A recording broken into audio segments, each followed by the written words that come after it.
So we're going to call the meeting to order at approximately 6:03. First thing on the agenda is additions or deletions to the agenda.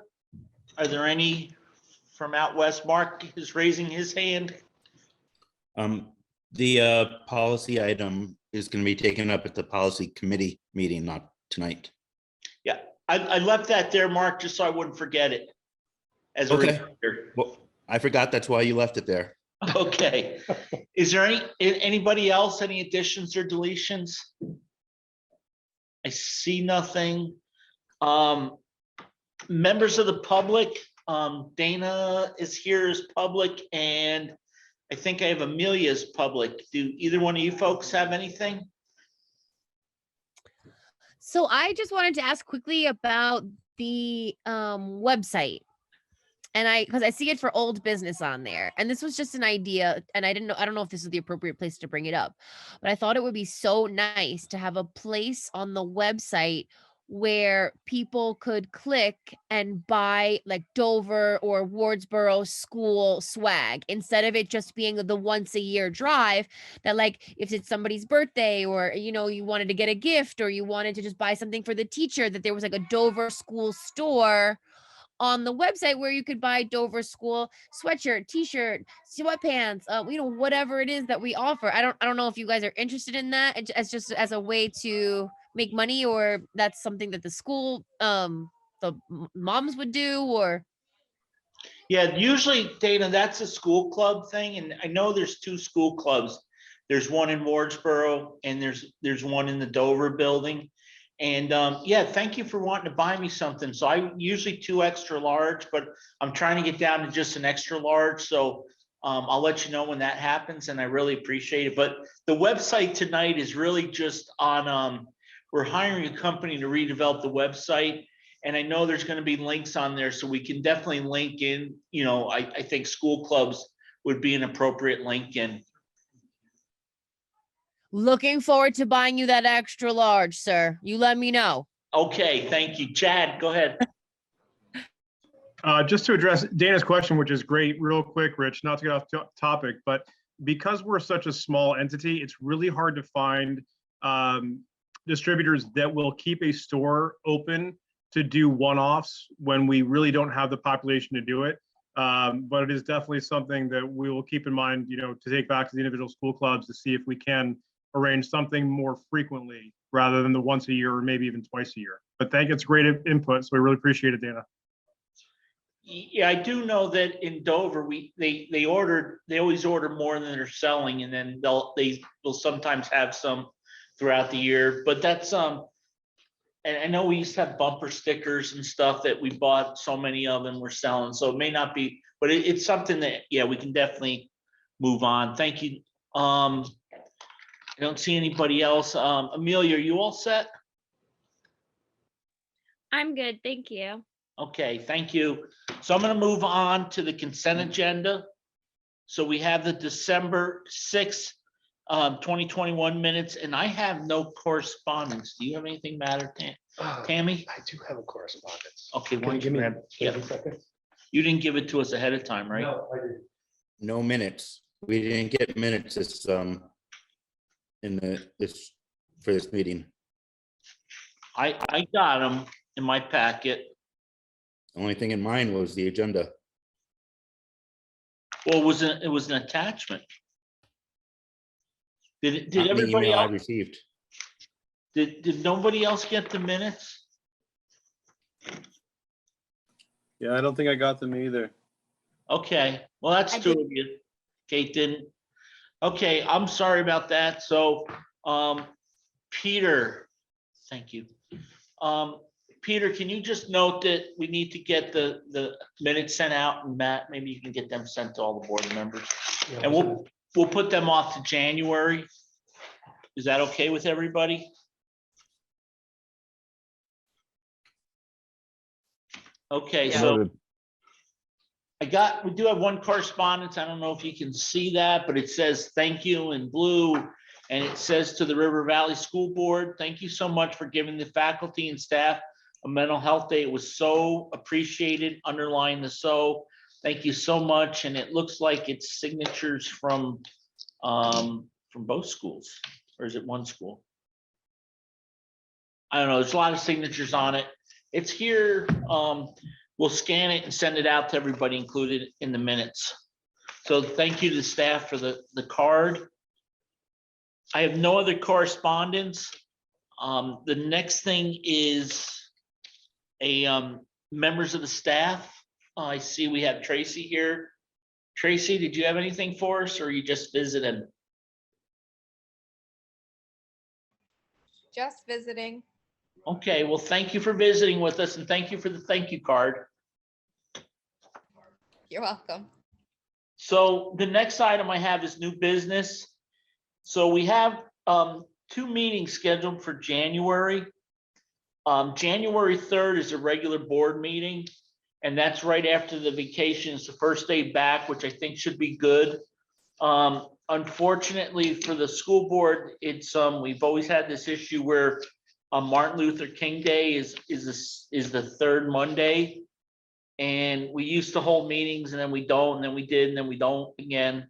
So we're suggesting January 25th, if that's good with everybody, but we really need to have that meeting because we have to get the budget together. Is everybody okay to meet on the 25th and not the 18th?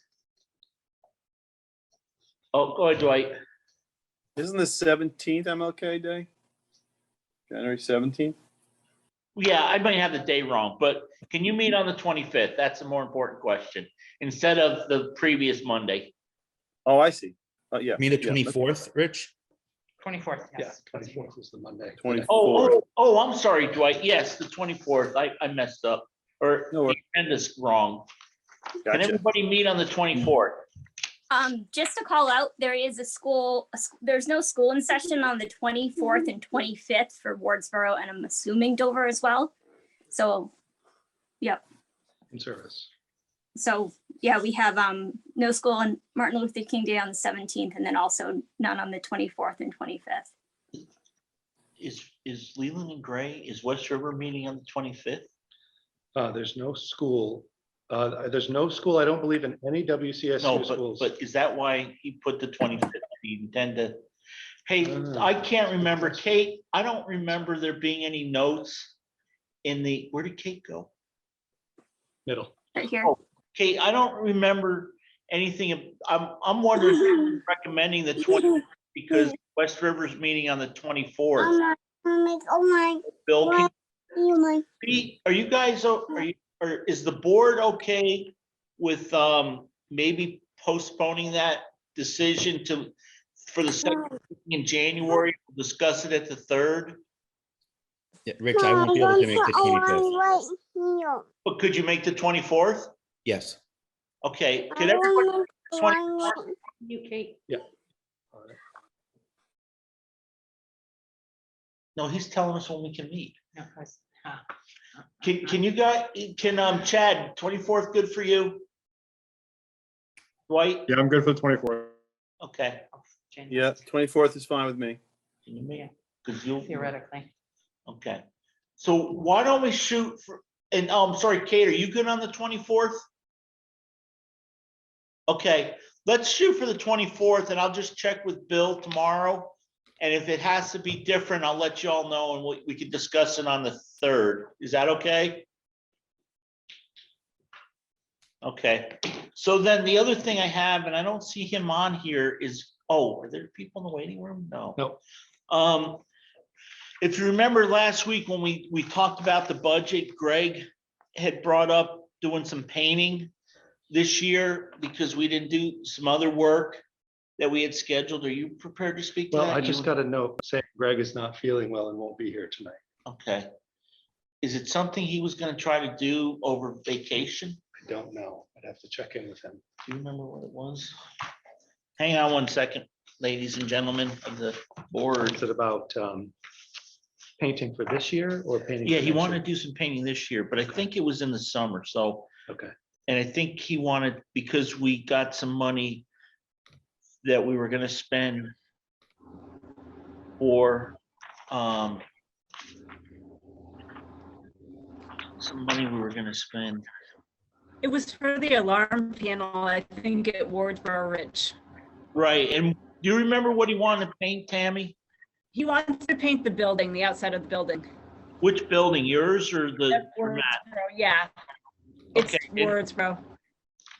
so we didn't, the alarm panel wasn't in as bad a shape as everybody had thought.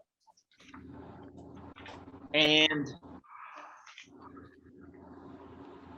That was in the minutes too. yeah, but nobody got the minutes, so Amelia, go ahead while we're looking up on this. I believe it was spring break. He wanted to start the painting, if I'm not mistaken. That's what I remember. Yeah, you got the minutes.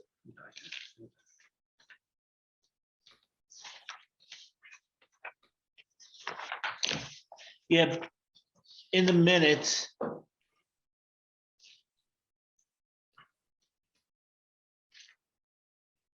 Okay, so the minutes that aren't official says that I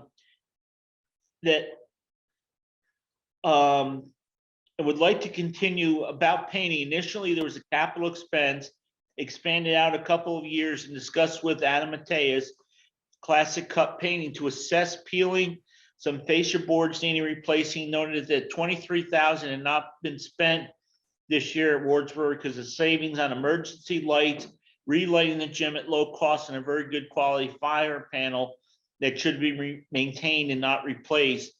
Professional advice from 3 experts, and recommended soliciting proposals to have the building paint in the spring at a cost, at less cost than the $23,000 saved.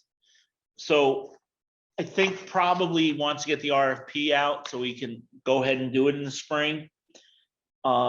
And that's a change of the use of money. And because it hadn't been warned, I suggested we discuss it at this meeting. So does anybody have an issue with that, allowing Greg to put that out to bid, the painting of the Wardsboro building? You don't need a motion for that, do you? No, but it's a reallocation of the funds. Yep, no. So no that's, problem. I mean, if we're not gonna let him do the, you know, if we're not gonna let him move it, there's no sense in him putting out the RFP. But I think what we'll do is when we get a price, then we'll vote the money, but is everybody comfortable with moving the money as long as it comes out less than what was budgeted for those other items? Yes. Okay, I see a lot of thumbs ups. Chad, you okay with that? Okay, so why don't we let Greg know it's okay to put out the RFP, and then we'll approve it when he gets the final number. We'll approve the number. Okay. Okay, cool. That's all we had under new business. And if we jump to old business, we got the school update during COVID. It sounds like there's a lot to update. So Tammy, you want to go first? Sure. Just navigating through some really challenging times with infection rates and exposures definitely on the rise.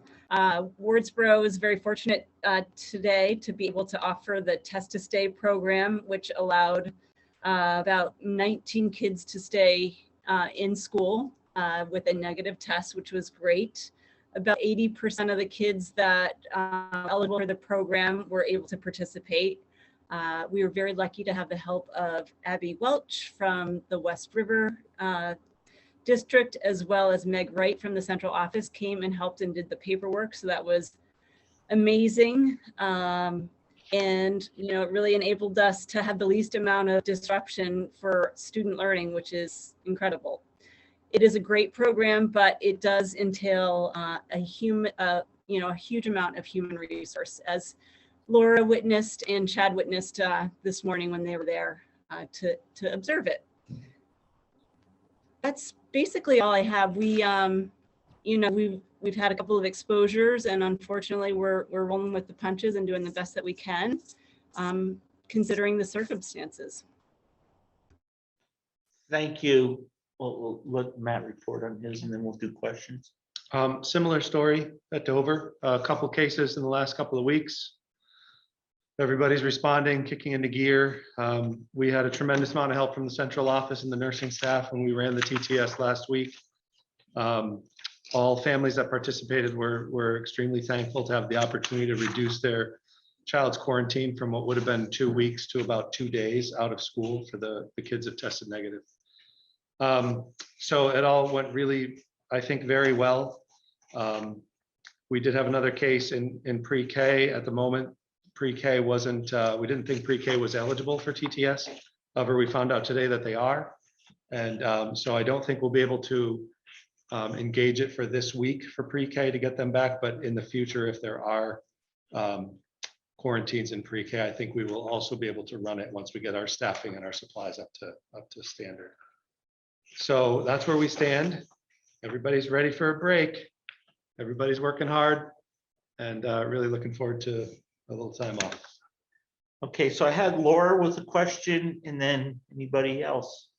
So I don't have a question. I did ask Matt last week and Tammy yesterday, if it was not too much trouble and if I would not add to the stress, if I could come and witness, because I felt like it was important to be able to see what's happening in one of my other hats, and how this is going on. Okay. So Oh. I just want to say that I'm really proud to be in this district. I'm proud of the professionalism. Tammy had a huge smile on her face, interacting with all of her staff and her students, very efficient. I'm certain that that's what's happening here. And thank you. I'm really proud of you. I know you guys are going way above and beyond. So You're welcome. Thank you. Appreciate that. Matt's smiling under his mask too, just so everybody knows. Tammy, you're not the only one that smiles, sorry. Is there anybody else, any comments? Oh, go ahead, Chad, I'm sorry. Oh, you're Well, clapping. that's the clapping reaction. So just clapping for Laura and putting that out there and echoing her sentiments that it's an incredibly stressful, emotional time, and the rise of the occasion has been monumental by the administrators and all the staff at both schools. So it's a pretty fantastic thing. So just echoing her thank you and giving that a clap. I like Peter's heart. That makes it all. Okay, go ahead, Mark.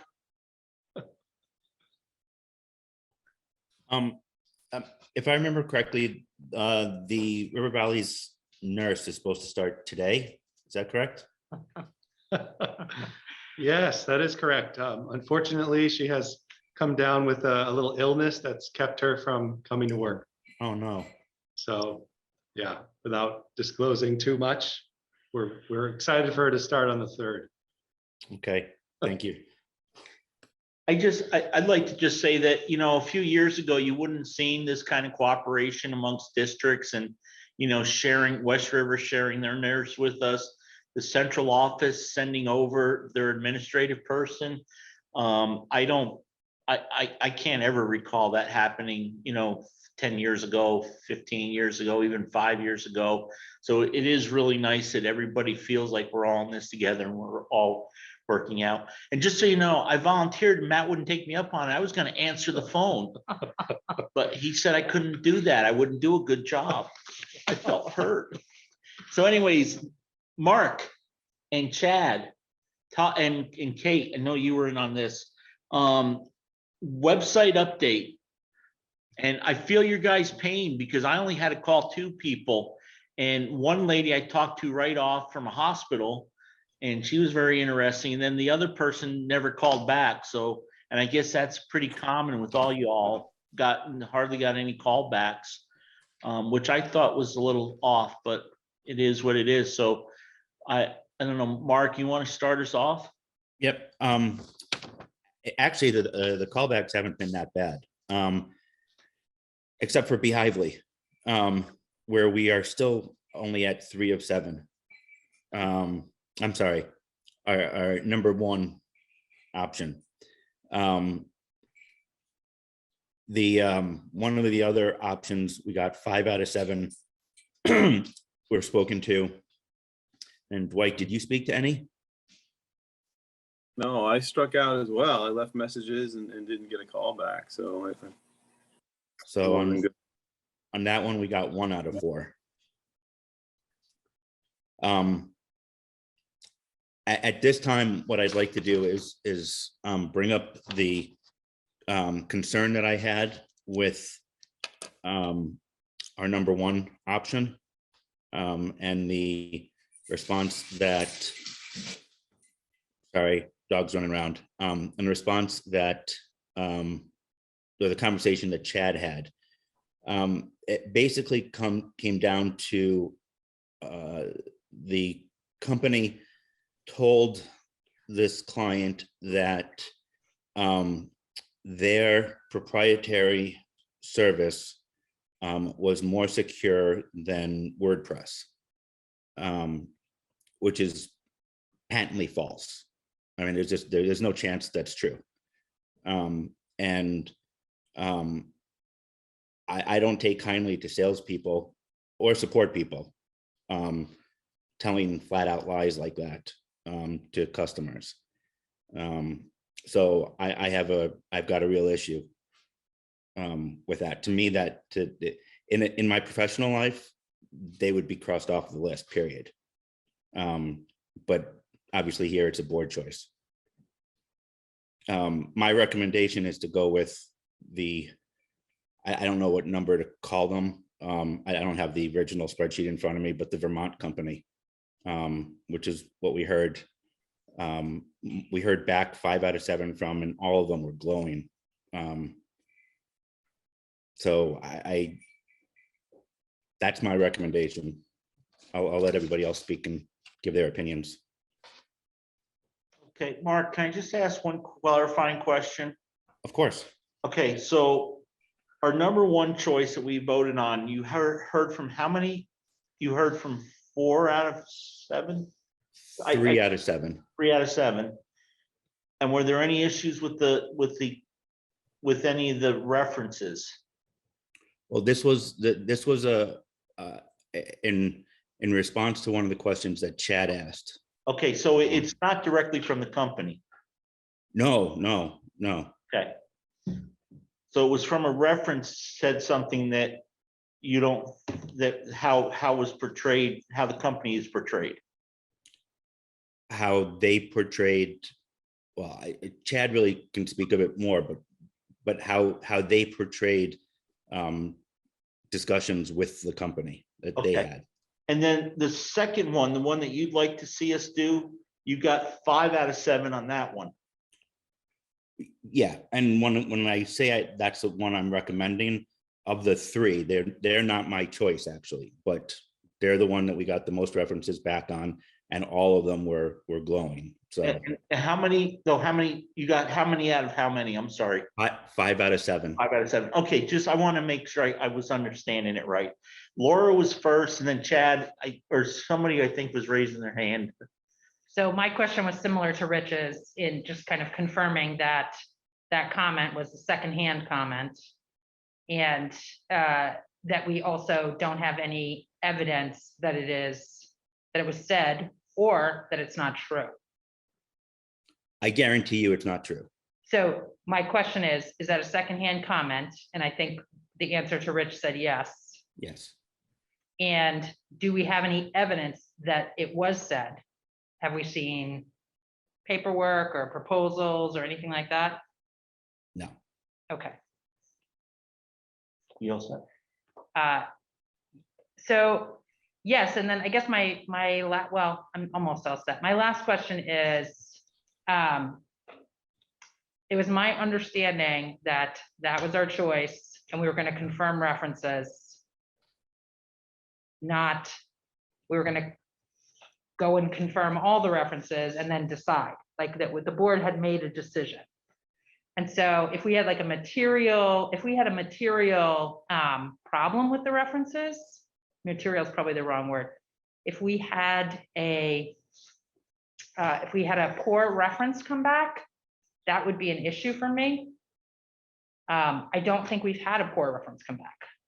We've had a secondhand comment for which we don't have evidence, and that does not feel fair or right. But perhaps I am misremembering, which I also think is not a word, maybe it is, what the board's decision was. Then I will, first of all, we are taking all of the information we got from references at face value, whether positive or negative. So we're not going to believe one thing, then we're not going to believe any of it. But your recollection is correct. We had decided on a primary, so I will change my recommendation to not going with our primary and going with Edgeworks. I'm sorry, with the Vermont company.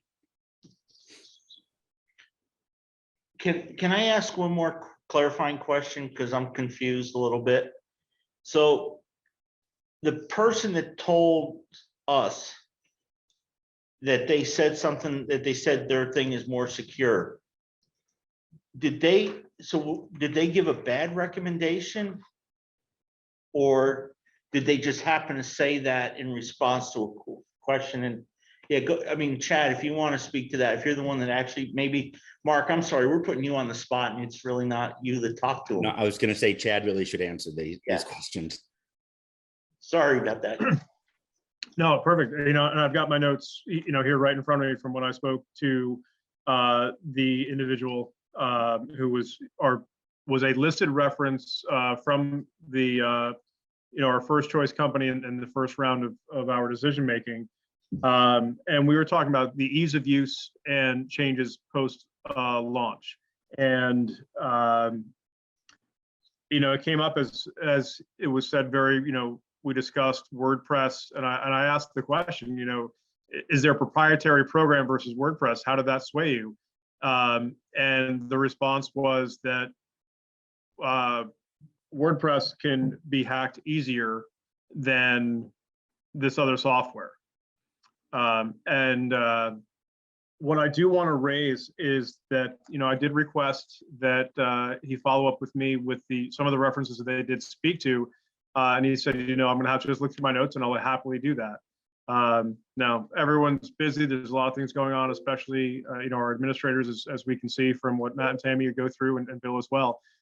So to say a ball was dropped, I don't want to say that in a negative connotation, but the circle back never came. The other reference that I spoke to also did not track down any further information from another company that had used the company in question. And I want to add, I was given 3 new references to call for the secondary company. And 2 of those were very happy to talk. And they both discussed very thoroughly that they did seek out other references that were presented in their proposal or request for proposal. And each one that they spoke to gave the same experience that they ended up having once they made the choice. And I have to say that I'm really glad to do the extra legwork because, I was very positive on the presentation that was given by the first choice, which, earned my vote in that regard. But I have to say that the 2 companies that I spoke with, or the 2 directors that I spoke with that utilized this Vermont-based company, and the additional references that they discussed, it's literally swayed my vote in a very positive way. And I'm sorry to say that I would change my vote, if we had all this information at hand in the first go around, but I really would. Okay, thank you, Chad. Do you know who Jim is? We got somebody on that just has Jim. Jim, can you just give us your last name? We need it for the minutes of the meeting. If you could add that to however you do that, I'm sure if you got good technology, it's pretty easy. Kate or Dwight, do you have any comments?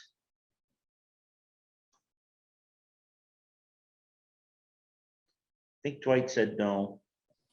No, I guess not. The Vermont company was my first choice during that, but I was outvoted. And I did one reference for the one that was chosen, and it was good. They gave a positive response, but it was a different situation. They had a grant. It was a private school that they had a grant, and the grant paid for all the setup and also 3 years of service. So my concern early on was the cost, and from what Mark had said, that he could have picked either one of the top 3. So I was looking from a cost perspective. Thanks. Okay, Kate. So what it came down to that first meeting is we had said that any of those three companies we would feel good going with. And then we kind of like based it on a couple different criteria.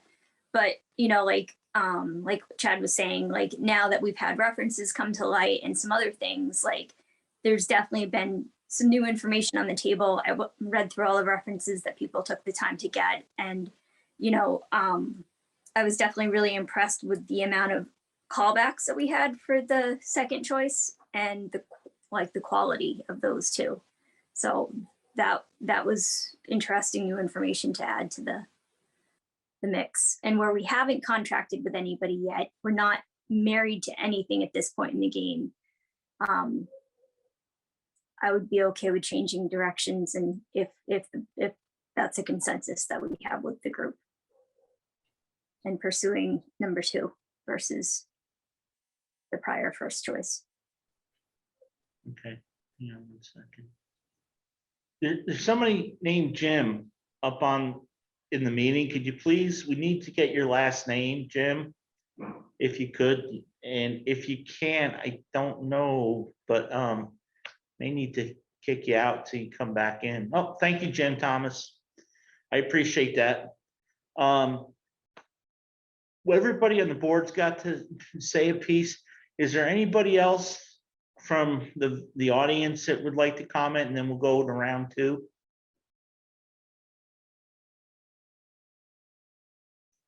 Okay, go ahead, Laura. So I am willing to, if the board has changed their position at this point, I'm willing to change. I'm really concerned, however, about this notion, that we've put on the table, this secondhand information, that it has not been quantified. WordPress is hacked every single day. Every day there are WordPress sites hacked. Yes, there are, Mark, every day. You got to be careful what terminology you're using. Agreed. WordPress is not being hacked. Yeah, It the is- WordPress sites are being hacked No, every single day. they're not. They're plugins. That's exactly, They're add-ons that get hacked. that's right. So It's what WordPress is, an open source application which has hundreds of thousands of people looking at the code. It is by far the most used open source software on the planet, and it is probably the most secure. So But the plugins are different. That's a separate issue. So can I just make a point? can I think- finish my, well, can I this- finish my thought? Okay, you finish your thought. Okay. Because So that is exactly my thought, which is, and what I was in the process of saying, which it is the plugins, which is a feature, not a bug with WordPress. And so again, we have no evidence that I don't like the way that this was done. That's all I'm going to say, that we're changing minds. However, I don't want to spend a lot of time on it. I think the other proposal, I don't want to continue to belabor this point, but I will say, I don't like the way that this was done, that this negativity was put down. I don't think we were sharp enough on it. And I think we have to be careful when we are making these kind of comments about businesses. I want to follow up with what Laura said a little bit.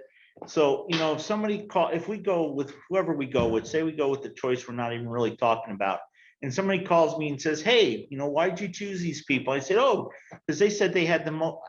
I'm not going to understand. I wouldn't get it. That's why I'm wondering how the comment was made, and if the person really understood what they were saying. So I think that's the only point Laura's trying to make. Go ahead, Chad.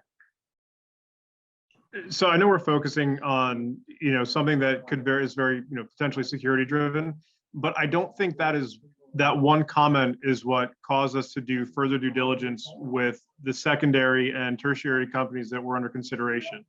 And I think it was the right thing to do to be able to get references from all before we really made, that third decision. I think we made our initial judgment based on the presentation that was given, and then decided to go and do, the extra homework to make sure that, we were making the right choice. And I apologize because I don't have the minutes from those meetings in front of me to be able to reference, but I think that's more at the crux of why we went and had additional references from 2 and 3, that now with that information, it has changed, it seems, some of our minds. I mean, I'll say honestly, it certainly has changed my opinion of my voting process from the initial go round. Okay, go ahead, Mark. There we go. So I believe Chad's recollection is correct. And when we made the choice of the primary one, at that meeting, I suggested, and I thought the best thing to do was to get references from all of them. I think that's the way a business makes decisions. And we weren't tied into anything. And we now have references from 3 different companies, from which we all have them. They're all in email, and we can all make a decision. Yeah, we can't make a decision off the emails because the emails were not submitted to the public. And so, I mean, if we're going to make a decision based on the references and the emails, then we probably should get them out and have them as part of the package. I would, I mean, I gotta say, I don't know which bidder that you gave me, but I did ask the person I called that actually talked to me if they had 3 other people they had talked to for additional references, because I said I always, nobody's ever going to give you a bad reference. And she didn't have any. She told me I had to go to the website and I could find them on the website. I said, well, people aren't going to put people that had issues on the website. So again, it's I think it's a really difficult position to kind of be in, to make a decision, because it's quite a bit of money we're spending, and it's a long-term marriage, and divorces are always expensive and messy. So I don't know how you all want to do this, but I think until we actually voted on somebody, everybody's still in play. I mean, we could go back and we can pick 5 more of them too. So unless somebody would like to make a motion on who we hire, until we actually take a vote, then it's not done. So I don't know if somebody would like to make a motion. I don't know if we want to do some more due diligence. I don't know if we want to maybe make a call and ask the company, do you tell people that, and maybe it was a misunderstanding. Maybe it's something else they were talking about that's more secure. So go ahead, Mark. I'll say one thing and then I'm going to make a motion. We had 22 bidders. That gives us the ability to throw some out if we're not 100% positive about them. I'm going to move that we hire. Can I give the name? Yeah, well, you have to. That we hire Edgeworks Creative as our website developer. Seconded. Okay, we have a motion and a second. Just a quick clarifying question, Mark. How much? Because that should probably be in the motion.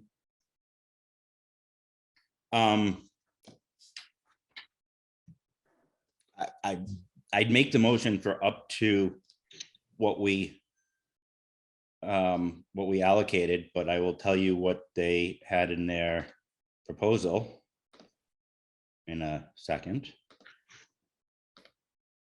Okay, then Mark, you know what? We'll do that under discussion. So you made the motion, you get first discussion.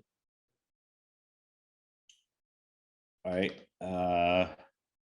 1 second, let me pull it up.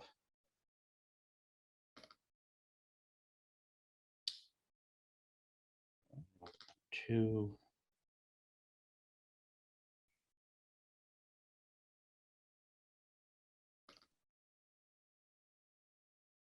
They were number 14. Well, while you're looking for that, Mark, Chad, you get to go second. So I'll let you do discussion while Mark's doing some research.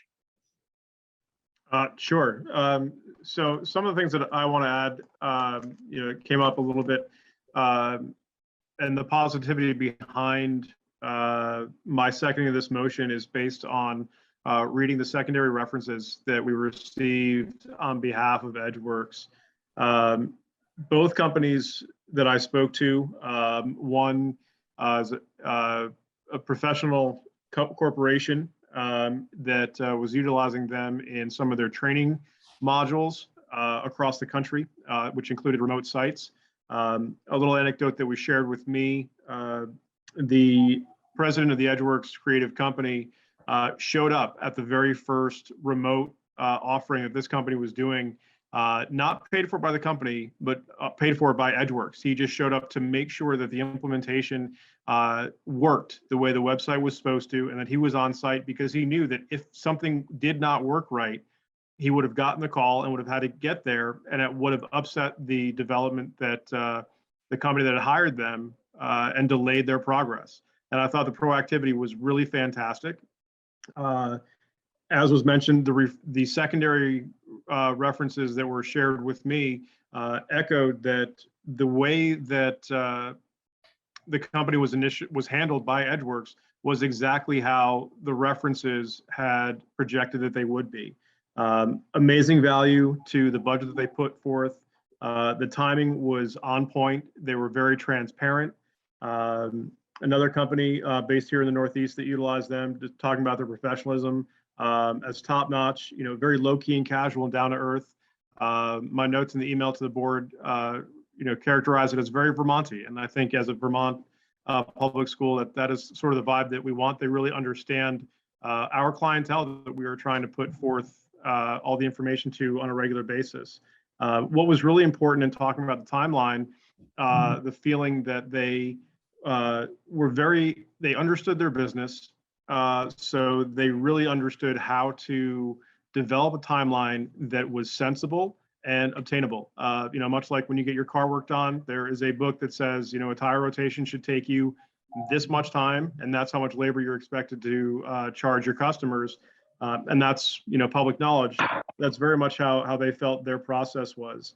Now, just to kind of counteract a little bit, Rich, what you were saying is that they were very willing in this reference to say that not everything is perfect. We're still working on something. And if, particularly working with a calendar item, be aware that, you've got to really be specific about that. But in working with EdgeWorks, that's the two-way street that they are looking for, that the more information that you're willing to give them that they ask for, in a timely fashion, the easier it's going to be for them to deliver the exact product and the end result that you're looking for. Again, the first company reference, A++, smaller with a high degree of personalization, very current with the trends, so that, they understand the deliverables that today's students and parents are really looking for to make our project successful. It was just overwhelming. Again, the first set of references I did, they were very good. They talked about a polished company, but this just took the idea of a referral to another level that I felt very, very positive and sincere, and was willing to sway my opinion as to who I actually felt was going to be best for our website development project. Thank you, Chad. Mark, are you ready, boss? I am. So the total cost for website project is $18,900. Deposit of $6,300 is work will start within 5 business days of receiving a deposit of $6,300. Second payment of $6,300 is due at the completion of phase 1, which is I just read it, discovery and site design. And then the third tranche is due upon delivery. There's an additional fee on top of that of $360 a year. That's for the hosting service. That will be an annual fee. And they don't have a service contract the way some of the other businesses are that we have spoken about. They charge per hour, which is $90 90 for programming and 75 for creative. The reference that I spoke to, while they've been with Edgeworks for a number of years, they spend somewhere in the neighborhood of $400 or $500 a year in service. She referred me to some of the other departments or the other schools in the SU. I had an informal conversation with a couple of principals who had used this company for design purposes. And basically the things they said mirror exactly what Chad has said. So it's no reason for me to repeat them. Okay, so my math shows $19,260. One more thing, and then there's an optional annual website training for $250 a year. I don't know if we want to talk about that now with the pricing, but I thought that was First year should be free, right? The initial training. Yep, annual retrainings. It's above and beyond, but I just want that would have to just put into the budget every year. And that should have been part of the calculations when we were making our recommendation, looking at, how much it was going to cost for people to keep things up. And I thought that was in that original spreadsheet, or the original part that we were supposed to get from Mark. So, Rich, yeah. I just want to clarify that 360 of the number you read is an annual fee. It's not part of the contract fee. To get it up online for the first year, we're going to have to pay it, right? Or That is correct. Yes. Yeah, it's not part. They're not paying that hosting fee for us for the first year. No, they are not. So to get this up and running, we're going to have to give them 18,900 and 360. Correct. So, like you said, so we're going to make them, hopefully we'll amend the motion to say, up to $19,260. I'll amend the motion. I'd rather make it $22.50 because I'd like to have room for add-ons. Well, shouldn't that be? I'm sorry, 500. Yeah, but would that not be part of? Okay. No, we had. Well, you just want to amend the motion. Is there a second to the amendment? I'll second the amendment. Okay, And so that makes sense 22.5. to give a buffer. Let's so we have to discuss the amendment now. So hang on, Mark gets to speak first and then Kate. We're just talking about the amendment now. So we put a number of items in the RFP that were add-on items that were not part of the requirements. So I'd like to have room to be able to contract with Edgeworks for some of those items. For example, if we wanted to do a work with the schools clubs and do an online store. Just an example. So I since we voted on and raised $30,000 for this project, I think 22.5 is a steal. And we may not spend all of it. Okay, go ahead, Kate. I think it's always good to just give ourselves a tiny buffer without having to micromanage every decision. So just making sure that we're all, that we have a buffer for the project. I think that makes a lot of sense, because different things will come up as we go through the process, I'm sure, and they're super reasonable. So. Okay, so on the amendment, Laura would like to speak first and then, or do you want to not speak on the amendment? Yeah, Okay. So can you walk me through the dollars again on the amount? So it's 22,500 is what we're talking about, right?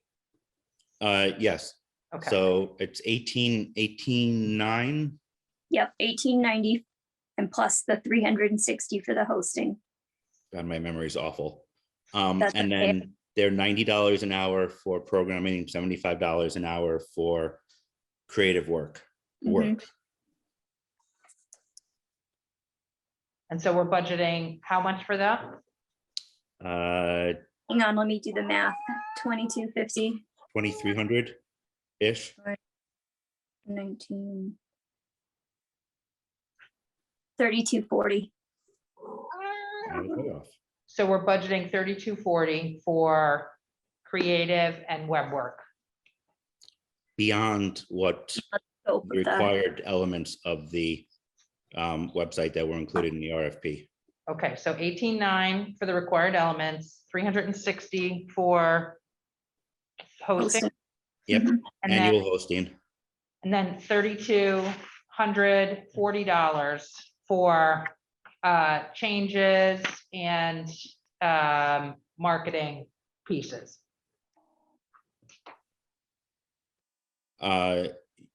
Yeah. Yeah, it's all marketing, so yeah.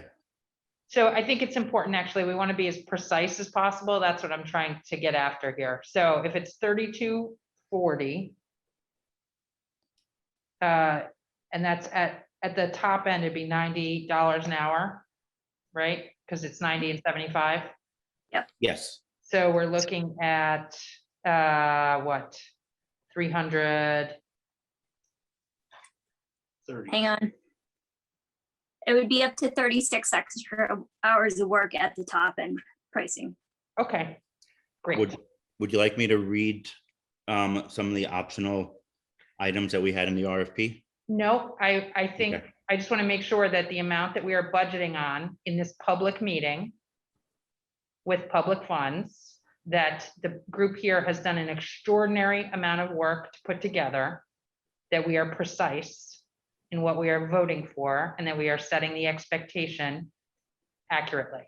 And so we are voting 18.9 to post it, to get it going, 360 for hosting, and we are voting in 36 additional hours for this first year, No, 3240 in money, because the Which- 36 hours are, 3240 in money, which is the board's intention, that equates to roughly 36 hours of additional work that may be required. Is that right? Not required, that we may require of them, but not that is required for the required elements. The 18.9 cover all required elements. They need or want. Yes, okay, great, thank you. okay, Chad or Dwight, you guys have any comments, thoughts? No.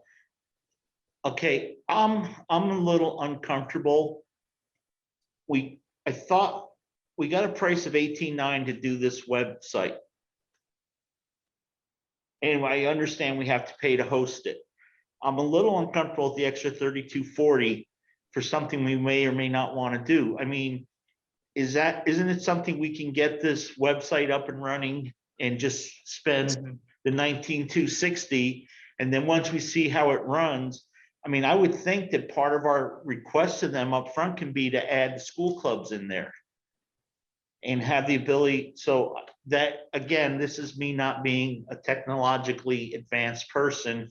So can somebody just explain why we would do that? Why we wouldn't just tell them up front, this is what we want? Well, Kate actually had her hand up, so. oh, sorry. So with a project like this, there's going to be unknowns that we run into. You know, maybe we don't have a creative element that we need that they can easily spin up for us with an hour's worth of work. And would it make sense to stop the project and come back to the board and ask for, you know, another $90 here, $90 there? Or does it make sense to give a budget that we do not have to spend, but that is available for the project team to work with for those little tiny nuances? So that gives them the flexibility and the freedom to keep the project moving without having to come back, you know, for something that's above and beyond that we might not have, that they need to complete the project that was outside of the scope of work. So that's my mindset in asking for that additional 3240 for the project.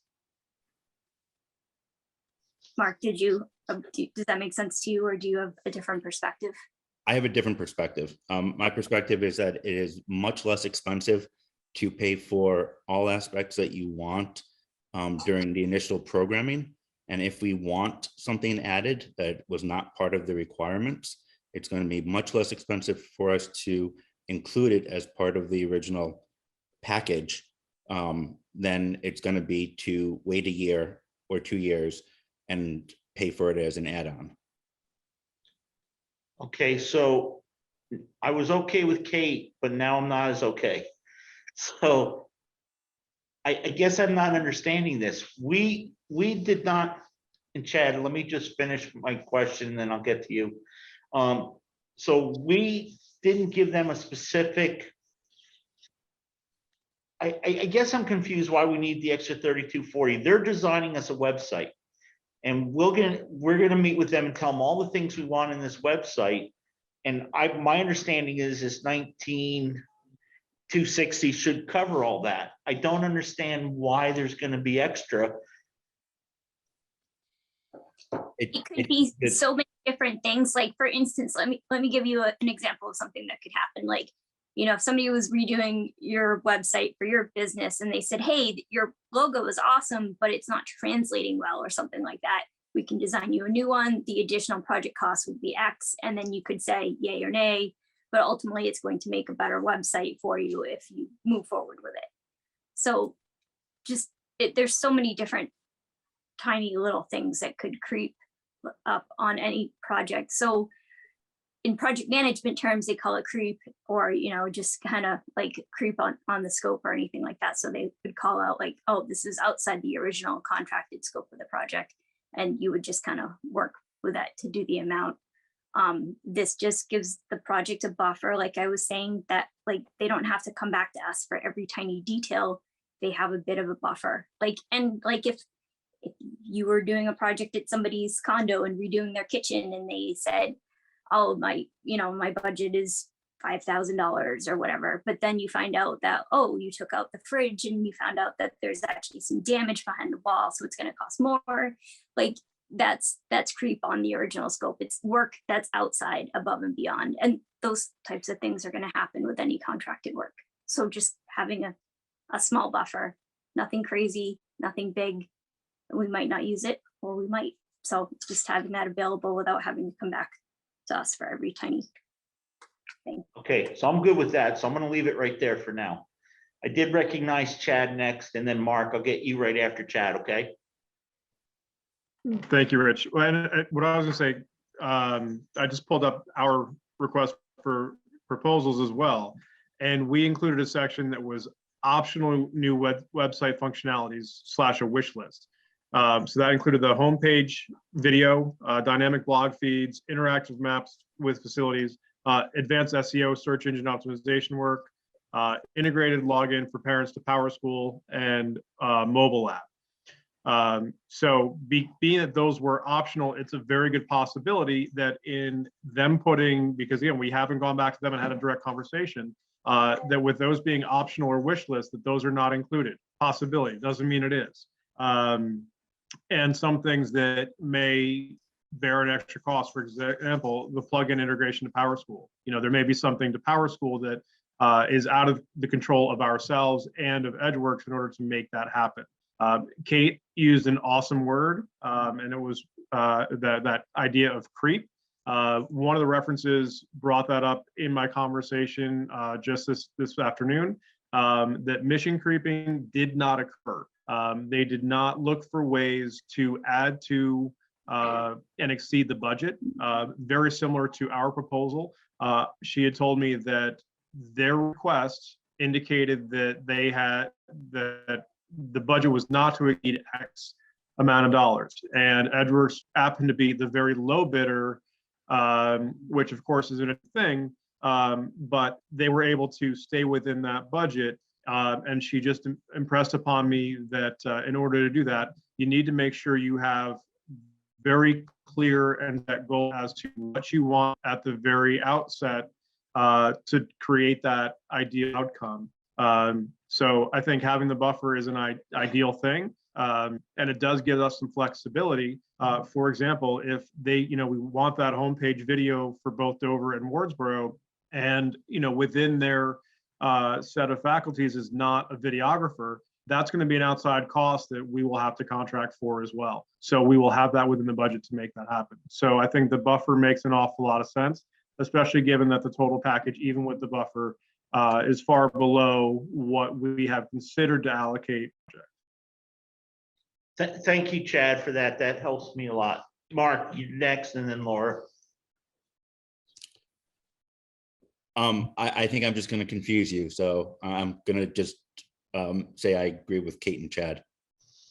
Okay, well, send me a picture on my flip phone. You don't have a flip phone anymore. Yeah, I do. I'm gonna take it back. Go ahead, Laura. Is it possible to, that we could pinpoint what we are going to target those funds for at this point? So we had a wish list.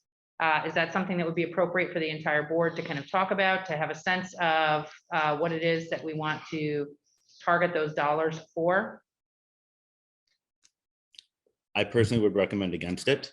I think we need the flexibility while working with the company, but that's just me. Go ahead, Chad. Yeah, I'd agree with Mark, because at this point in time, Laura, we just don't know what would be outside of the spectrum, based on our inclusion of optional.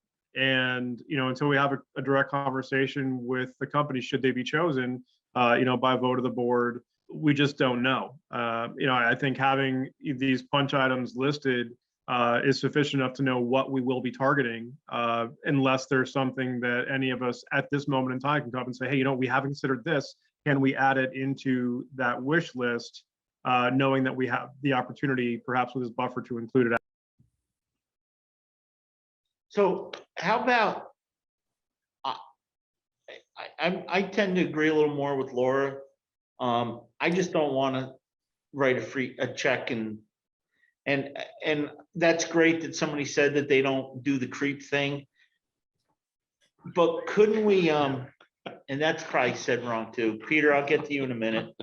I would feel really comfortable in awarding them the base bid.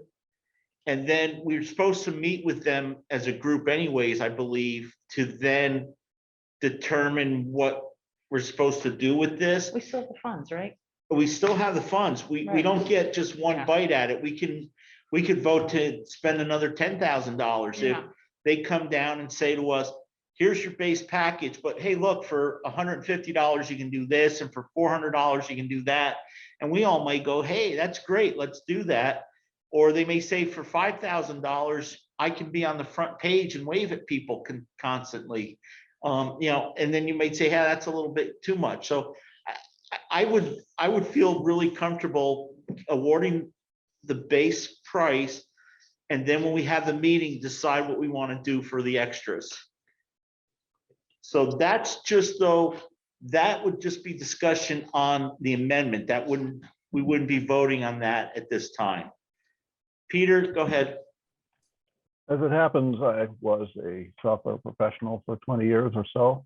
It sounds like from the discussion and the amounts you're talking about, there might be time to go back to a company like Edgeworth and give them the wish list and say, what can you say about that in advance? Well, and that's kind of what I'm saying is award them the base bid. And then when they come down with us, we'll let them know that we may be signing up for some extras, and then we can make the motion at that time to add the extras, and then they can go do what they want, what they need to do. So we've had a lot of discussion. Are you guys ready to vote on the amendment? Is there anybody not? Chad, go ahead.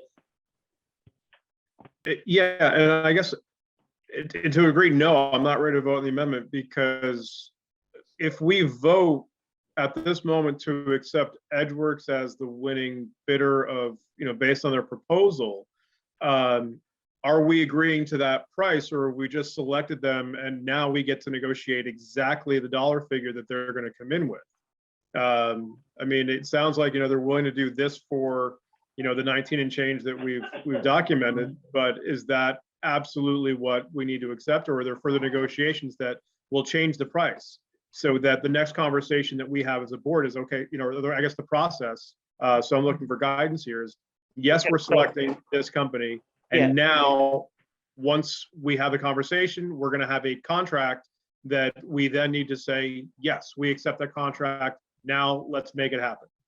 So what I'm suggesting is that we hire them and we make a motion to bring, which is the original motion, that we do the $19,260, and that's the base, and then it's not the base? No, the original motion is for the full 30,000. Okay. Hang on a Rich's proposal. second, because I'm confused. Where is he? Peter, what was the original motion? Just looking for it now here. Move that Edgeworks Creative be hired as a website developer. Then there was an amendment.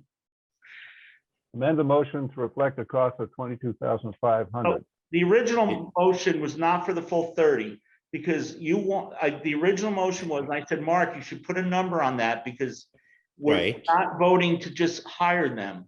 And I did. I said, you amended your motion because you had a No. motion and a second that Peter just read. When you asked me for the amount, that they had in their proposal, I said, I'll give you the number, but my motion is for the full 30,000. Go back and watch the videotape. Yeah, I'm gonna. Somebody else weigh in on that. I don't think the original motion, I think you made a motion to hire Edgeworks and left it at that. I made the comment that I think you should have a number, but we had a second already. So that had to be an amendment, but I'm not sure. Go ahead, Dwight. Yeah, I kind of agree with Peter, and I'll always refer to him. I don't remember a number being stated. I mean, maybe that was implied, but it seemed to me that it was to hire them at their proposal, and then it was amended to find out exactly what that amount would be. That was my recollection. So I don't see where it's any different. But anyhow, that's what I heard. Go ahead, Laura. So I think I agree with Rich. I think that's what he has proposed is a really practical solution, that we vote the base, and that, I mean, we don't limit ourselves. We meet with them, we get a better sense of what the amount is, and then we come back and we vote the next amount. I think that's a great way to proceed. Chad, technically, in order to proceed that way, if that was your question, we would vote down this motion. I will be voting no to amend the number, and I will be voting, I don't know where, so I'm sorry, did you have the amount, Peter, of 19? No. So I'll be voting no on the original motion, or those motions, the amendment and the original motion could get withdrawn and we can make a new motion. Or we can vote down the amendment and another amendment can be proposed There you too. But again, I'm not the end all be all. So let me just straw poll. Does anybody believe that the original motion included a number of $30,000? Well, it's the board's decision. Rich, I wasn't thinking there was any number involved, that the number that was proposed was something palatable for us to say, yes, we're intrigued by this company. We're confident that they deliver. We like the number, but we're not beholden to it because we have a contract. So if we vote for a number and we are absolutely stuck with spending that, I mean, that there's a question mark at the end of that, I'm not sure, but I would think that the first motion is made to solidify the direction we wish to go, to begin negotiation of what's going to be done, dot I's, cross T's, and include the dollar figure. You usually, oh, Chad, you froze up. Maybe turn your video off, please. Oh, is he still with us? Chad, your last sentence got cut off.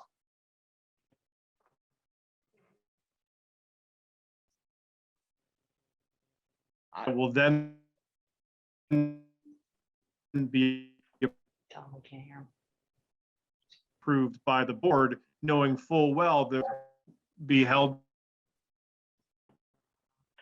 to a dollar amount on either side.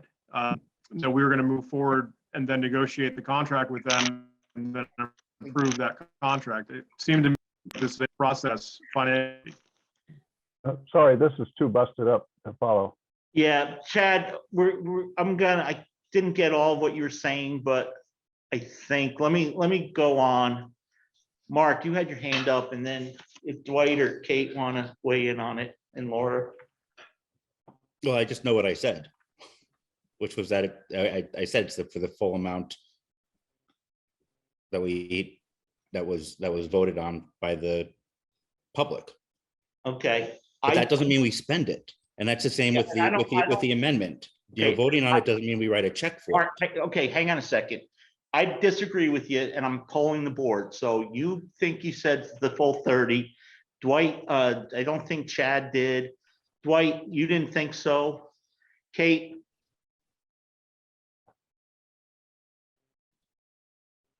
I don't remember because I started digging in my email to look for the proposal, but you know, I think that I'd like to defer to believe Mark with what he said, because there's like 3,600 seconds in a day and I don't remember all of them. So I'm going to just defer to Mark with what he said for the And 30. when you get old, Kate, you're gonna remember less of them. Or Want to defer to Peter? Peter, what was the original motion? Scrolling.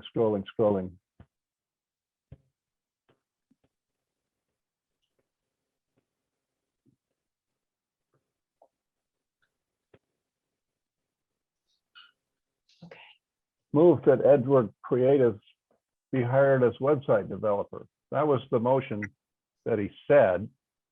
I do remember him talking about 30,000. My impression was that originally in a previous meeting, there had been 30,000 voted to spend on this. Okay. And that may be what he meant by the original motion. Okay, It so we're seems not to on, me- we're not on the original motion. So there's an amended motion. The amended motion is to spend a total of $22,500 and hire Creative Edgeworks to do the website development. Is that? Yes. Spend Pardon? up to. Spend up Spend to. up to. Is that what you have for this, the amendment, Peter? The amendment, I said amend the motion to reflect a cost of 22,500, second by Ms. Rideout. Okay, that's the motion that we have. The amended motion. So we're voting on the amendment first. So all you're doing is voting to amend the motion so that the original motion will be that we vote on is to hire Creative Edgeworks for the 22.5. Are you guys ready to vote on the amendment? Okay, all those in favor say aye. Aye. Aye. Okay, I have 3 ayes. All those against, please say nay. Nay. Nay. Okay, I'm also going to vote in the negative, so the amendment is a push. But because we're on partially hybrid meeting, we have to do a roll call vote. So Peter, are you ready for a roll call vote? Yes, sir. Okay, Dwight, how do you vote? Voted aye. Kate, Aye. Mark, Aye. Chad, Nay. Laura? Nay. The chair chooses to vote in the negative also, so it's a 3-3 vote, so it's the motion doesn't carry. So now we're going to go back to the original motion, which I believe is to hire Edgeworks Creative to do the website development. I'd like to amend that motion. Well, because Mark made it, I'm going to let him have the amendment. Do you want to amend it? Would you like to amend it, Mark? Are we going with the motion I said or with what is written in the notes? I'm going with what's written in the notes. That's why I'm giving you the ability to amend it, because you can only amend a motion twice. You're not gonna like my amendment, so I'll skip. I'll let someone else do it. No, Mark, it doesn't matter whether I like it or not. I don't make the decision. I'm just saying that I believe, and I don't have anybody, I didn't have a majority disagreeing with me, My understanding was, and what I heard and what Peter heard, and again, I'm not saying I'm right, but I did not hear up to $30,000 as part of the motion. If you would like to make that part of your motion, since it was your motion, I'm giving you the ability to do that. Okay, then I will make an amendment that we spend up to the 30,000 voted on by the public. Okay, do I have a second to the amendment? Go ahead, Chad. Not seconding the amendment. I just, Well, I we had, need a second before we talk about it. right. That's why I'm, Okay, so is there a second to the motion? I'll second it. Okay, so Dwight seconds it. So Mark, do you want to speak any more to it, or are you all set? I think the up to speaks for itself. It doesn't mean we're spending 30,000. It means that that is how much the public has given us to spend. Okay. Dwight, go ahead. No, I don't have anything further to add. I think the amendment's pretty self-explanatory. Okay, go ahead, Chad. well, I just would say that I don't think the amendment was necessary because we had already voted as the board and allocated up to $30,000 for the project. Is that not the case? No, we never voted as a board. The voters voted to give us $30,000. We voted to bring it to the public at the annual meeting. That's a great clarification. Thank you. I don't believe, and again, I could be wrong. Does anybody remember us ever voting? We moved the RFP forward, but I don't think we ever voted. Nope, we did not. Okay. Nobody's disagreeing with us. So see, Mark, we agree. Go ahead, Laura. I'm going to vote no on this. I think that we have a proposal in front of us that gets us on the ground for about $10,000 less than the 30,000. I think the voters have always trusted us to do the right thing. And I think pretty simply, we can get this proposal up. It's a quality proposal with a lot of good references. And we can have them come back and we can be extremely transparent with the public on our public board with our public dollars and give them a little bit more detail. We have time and we have the resources, which is fantastic. So I will be voting no to amend to 30,000. Chad, do you still? Oh, Yeah, Chad, hang on. Chad, I'm looking at the, oh, hang on. You spoke once already. Cater, are you all set? I would like to say that I think this covers us by saying up to the $30,000. I think we are going to be very smart with the monies, and we're not going to try to go above and beyond the proposal that's in front of us, but it just gives us permission to move forward. It doesn't say that we're going to make crazy spending decisions. We are going to be very mindful and very methodical with the part that this is the public's money and we want to do the best project that we can with it. Okay, so go ahead, Chad. We're on our second round. thank you. Well, I agree with Kate, because again, looking at the proposal itself, the budget for new website specifically says budget for new website up to $30,000. So, as you said, this was money out. I mean, how we arrived at that, it sounds like it was voted by the community to allow that to happen. So it would be contrary to say, well, the community thinks we can do the up to 30, but we want to shortchange them potentially. And I don't think we do. I think we want to be, like Kate said, extremely mindful and financially solvent in doing this. But to change the number that was originally allocated for us doesn't make a whole lot of sense. So, just my thought. Okay, so we had a lot of discussion over a number of years about this project. And Mark did a lot of work to get research in, and we put a number to the voters asking for an up to. How many proposals did we get? 20 proposals? We had 20 different amounts. Because the voters allocated us $30,000 for this because they know we will use those dollars wisely and judiciously. We had a number, we ran a process, we got a ton of responses, okay? Some of the responses were lower, some of the responses were higher. We are not obligated to spend $30,000 for this project. And if we can do a quality project for less than $30,000, we should do that. Laura, we agree with you. And so there is no harm in coming back to have a board discussion with the public who voted this $10,000 about how to spend those funds. So I'm not sure what the opposition is to coming back to talk about that with the board. It was the board that brought this to town meeting, and the board chair who stood up for it, even though he didn't really agree or understand a lot of it. So I'm not sure why we would not come back. It's pretty simple. Excuse me. It seems like a reasonable thing to do. We get started, we come back. Mark, Seems go like a ahead. win-win. Oh, I'm sorry, you'll say. I'm all set. Go ahead, Mark. So I agree with what Kate said, and also with what Laura said. We are not looking to spend all the money, but we want the flexibility to do, and which is why I made the original amendment, to be able to move this project along without handicapping us.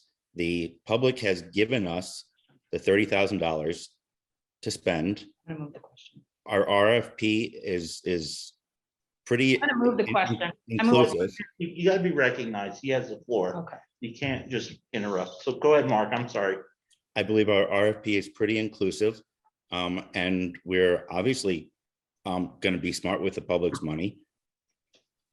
I mean, that's we're choosing a proposal that is less expensive than almost all the other proposals. So that's where I stand. Okay, I think we still, Kate, you got a second turn. Chad, you got 2 turns. Dwight? No, you don't have to say anything, too. I know, it's probably better off. I mean, listen, can I agree with everyone? I mean, I think, we have done this in the past. I totally hear where, where Laura's coming from. I think, we have done, I think with like when we had marketing and that kind of stuff, we used Anita, we always had an up to amount, but we trusted that, and I think the people trusted us as well, that we would spend the funds in the proper manner. So I don't have any concerns over that. And I think, they may need that leeway.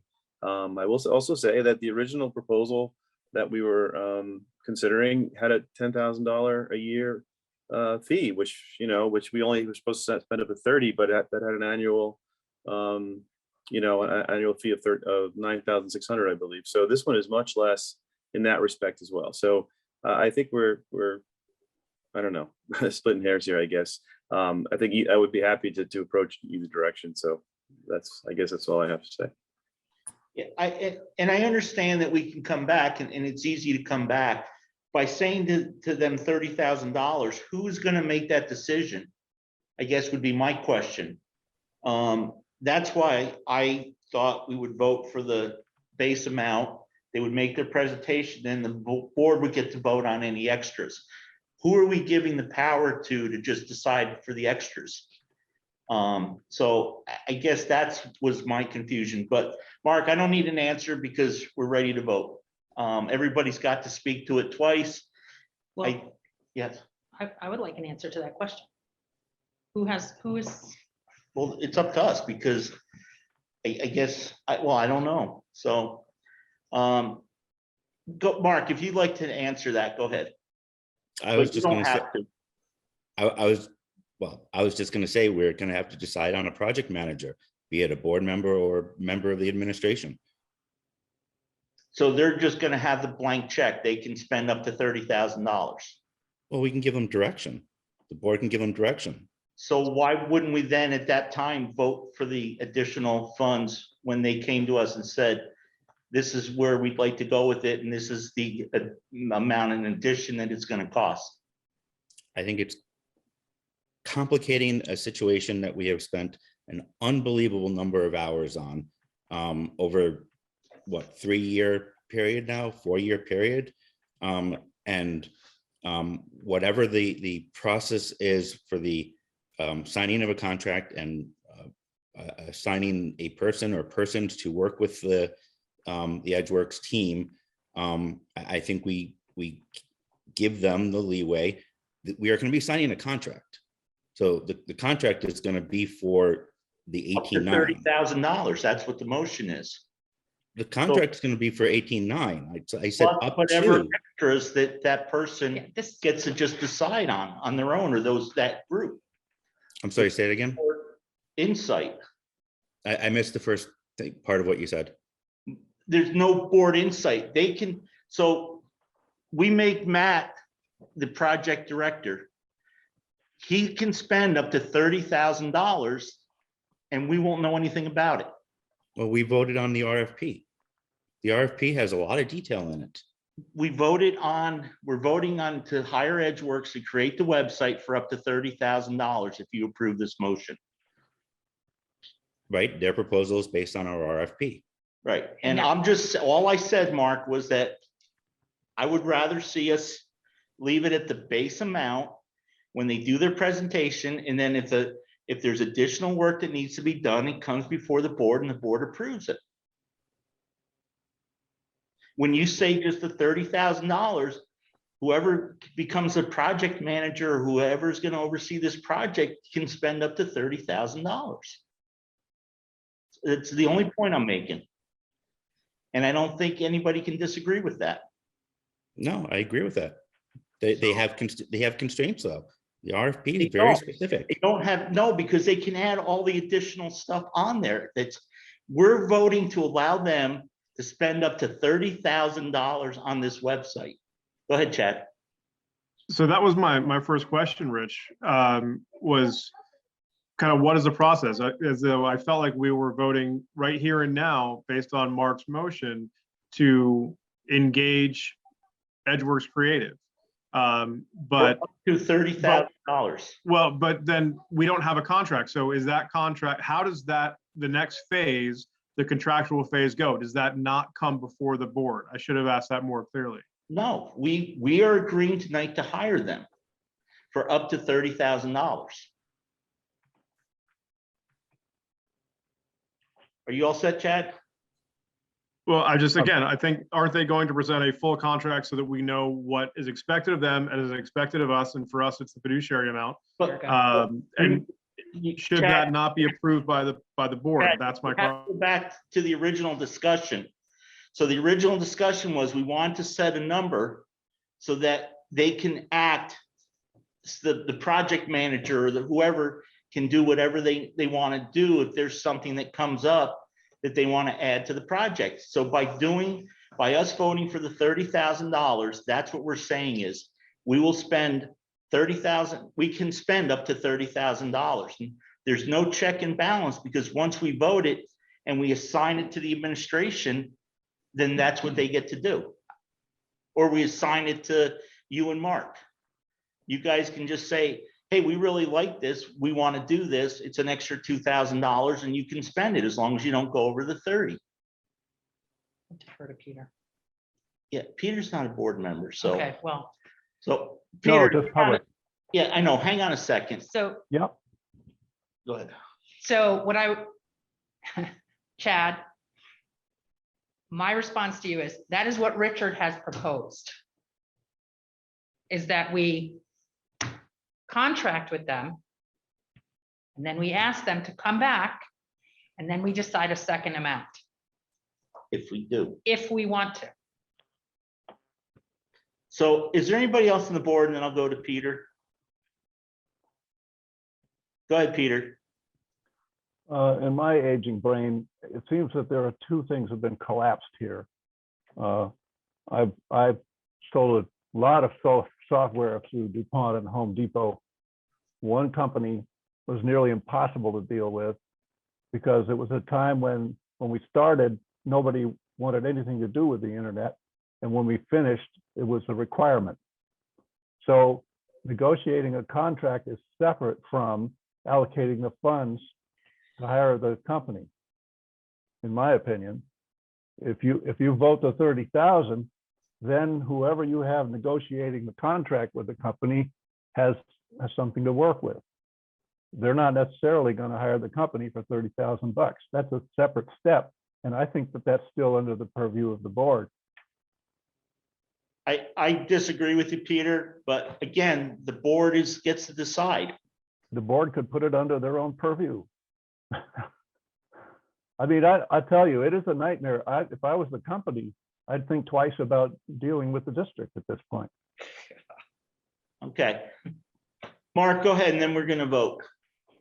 I'm moving the question. Okay, question's been moved. So the question, I believe, is to hire Edgeworks to design the web page for up to $30,000. Is that correct, Peter? We're still on an amendment. No, we're not. No, we already approved the amendment. Yeah, the amendment got approved. So it is. Right, so we're on the main article now. Who the hell was I? Hang on, Peter. Did we vote on the second amendment? Let me just look. We had a No, roll you're call right, vote. Mark. I'm sorry. The amendment is to change the motion to up to $30,000. That's right. That's right. The roll call vote was voted down. The first amendment was voted down. So on the amendment to vote up to $30,000, how do you all vote? All in favor, say aye. Aye. Aye. Aye. All opposed, say nay. Nay. Okay, so the chair goes with the majority, so the motion carries. So now the main motion is amended to read to hire Edgeworks Creative for up to $30,000.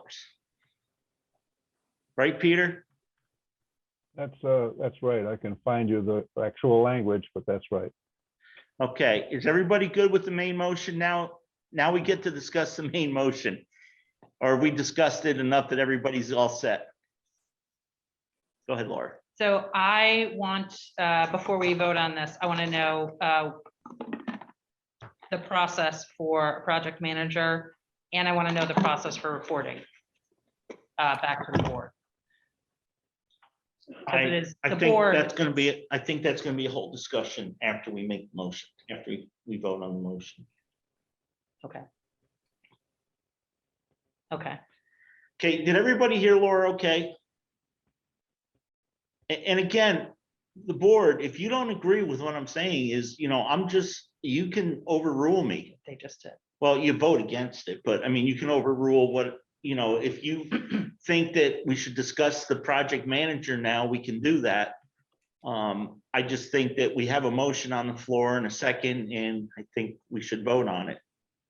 So is there any discussion on the motion? Okay, hearing none, all those in favor say aye. Aye. Aye. All opposed say nay. Nay. Okay, I messed up on the second amendment too. I'm sorry. The ayes have this, but it's not unanimous. The chair will go with the majority, but we need to do a roll call vote. And we should have done one for the amendment too. So going back to the amendment, who voted? Dwight, how do you vote on the amendment? Dwight's aye. Aye. Kate? Aye. Kate? Aye. Mark? Aye. Chad? Aye. Laura? No.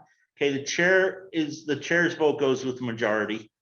So that one passes. Now on the main motion, Dwight, how do you vote? Aye. Kate? Aye. Mark? Aye. Chad? Aye. Laura? No. Okay, so the chair goes with the majority, so that one passes also. Go ahead, Laura. No. Oh, you don't want to ask about who's gonna run it? Oh, are we done? Yeah. Yeah, okay, The so, motion passes, so we hired Edgeworks for up to $30,000. okay, so, I would like to hear, thoughts. I'd like to hear people's thoughts on this. So, I feel like our staff is pretty burdened. I don't feel like it's fair to push that on our administrator, right at this moment.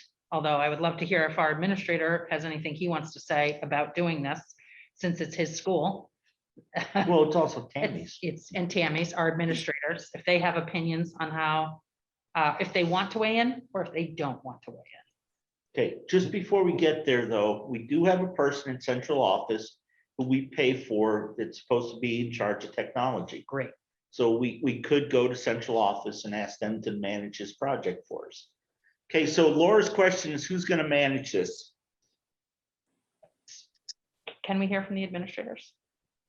If they would like to speak, Mr. Chair? Sure. If but they want it's to. up to the board gets to discuss it first usually. So you guys want to hear from the administrators first? Okay, Tammy and Matt, go ahead. Tammy, do you want to go first? Go ahead, Matt. Okay. Well, this has been fascinating. Appreciate everybody's patience. Like Peter and others, I've also worked in software and this business a little bit for a while. And it seems like, can you guys hear okay? I just heard some, oh, that might be Tammy's mute. Tammy, can you mute your thing? Yeah. It seems like you're at a crossroads. The central office may be able to manage the project, you know, based on the RFP. But I do think I would recommend that the way you manage the communication with the board is you have an agenda item that's either on every meeting or on every other meeting, once a month or twice a month, where the group, and I would recommend a group, possibly have a board member or two on the group, an administrator or two, and the technology coordinator to oversee the project with a regular report. I also would recommend that the board charge that group, that committee, with the oversight of the finances, with the intention to start with the base bid and bring back any change orders that might require additional funding. It's real easy in any other kind of project management field where if you have a change order, you bring that back to a group or you discuss that. Mark's point, and I think Chad's point about how change orders are always more expensive than having it built into the original concept. I think that's very valid. I've seen that in IT project management as well as other projects. So I think you're on the right track, but I think that the idea of starting with the base bid is really important because what I feel like Laura's trying to say is it's the most responsible thing to do with the taxpayer money. And it costs us nothing to be responsible in this case. And it's good management and it's good communication with the board and it's good communication with the public. It's like all around win. So I think you can still fit that in without giving a blank check to the vendor, with oversight, with expertise, with regular reporting, just good old fashioned PMI project management strategies. That would be my recommendation. Tammy, would you like to add anything? I just want to say thank you for all the hard work that everyone has put into this. Just going to all of these meetings, I think that this decision has not been taken lightly by anyone, and you have all put so much thought and time into it, and I really appreciate it. I'm very excited to get the project up and running because I personally feel like I'll have more support than what I have currently. And I think it's going to really improve things for the schools. So that's all I really had. Thank you all very much. Thank you, Tammy. Mark, you got your hand up first, sir. And then you, Chad. So, Matt, thank you. I agree with you on almost everything you said, and I nominate you to be a member of that committee. Is that it, Mark? That is it, yes. Okay. Chad, you moved somewhere. Go ahead. Yep. Yeah, I think Matt's framework, I would agree with that 100%, that because the websites we're talking about encompass central office, Dover School, and Wardsboro Elementary. So to be able to have the input where we have someone literally in the building of each entity be able to discuss precisely what they want to have this website show is going to be extremely important. And as was said, to include a board member, the regular reporting, I think we all have the same goal, and that is to be responsible financially for our community education. And I don't think any one of us would take the opportunity and say, okay, let's go spend it all. It's a shopping spree, because it definitely is not. That doesn't behoove, the mission to our students as it's written. So I really applaud Matt for so succinctly putting out that framework, and would agree 100% that, we see central office, each elementary school, and then a member or two of the board, possibly even, one from each elementary district, come on board to see this project through. It made perfect sense to me. Okay, Chad or Kate? I'm sorry. Thank you, Chad. Dwight or Kate? No. Kate, you all set? Okay, so hang on, because did you speak already? We did. Okay, so taking Make a what motion. Matt said, I'd like to give the ability to the administrators in each building that if they don't have the time, or they have so much going on, that they can appoint a representative. So I think in the committee makeup, we could say building administrator or their representative. I'd like to see the central office technology person. And then I thought if we want to make, and it's up to you folks, we could do a 5 or 7 member committee, and we could do maybe 2 board members and 2 other people one from each school, each side of the hill. It could be it could be a professional, it could be a teacher, or it could be a parent, however you guys think. But if we work in that framework, I'd like to, as Laura was getting ready to make a motion, I'd like to have a motion for the makeup of the committee, or you guys can give me how many people you want on the committee and some guidelines, and I can just appoint the committee from those who are interested. So, well, Mark, hang on. Laura did ask, and I'll let you go second. I would like to make a motion. Are you ready for a motion? Yeah, we can. Okay, so I would like to Can't say you're move not. that we ask the superintendent to appoint a committee that includes he or his designee, building administrator from both the Dover campus and the Wardsboro campus, or their designees, and 2 board members to an implementation committee to work on to work with the and that's my motion. Okay, do we have a second to the motion?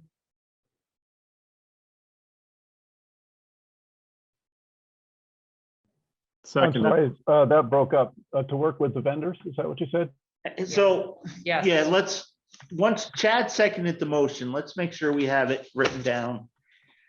I believe her motion was that the superintendent appoint a committee of himself or his designee, both building administrators or their designee, and 2 board members to be the oversight committee for the project. Implementation. That good? Yes. Are you guys all good up there? Point of inquiry, Yep. don't you have to appoint the committee? Her motion is for the superintendent to appoint it. That's what your motion was, for the superintendent to appoint a committee. Well, yeah, I guess it was.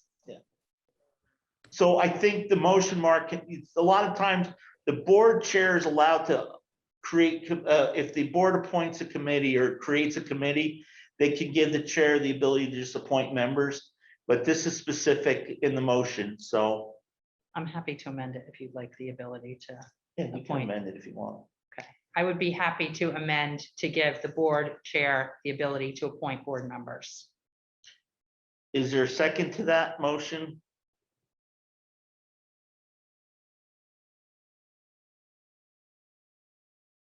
I'll second it.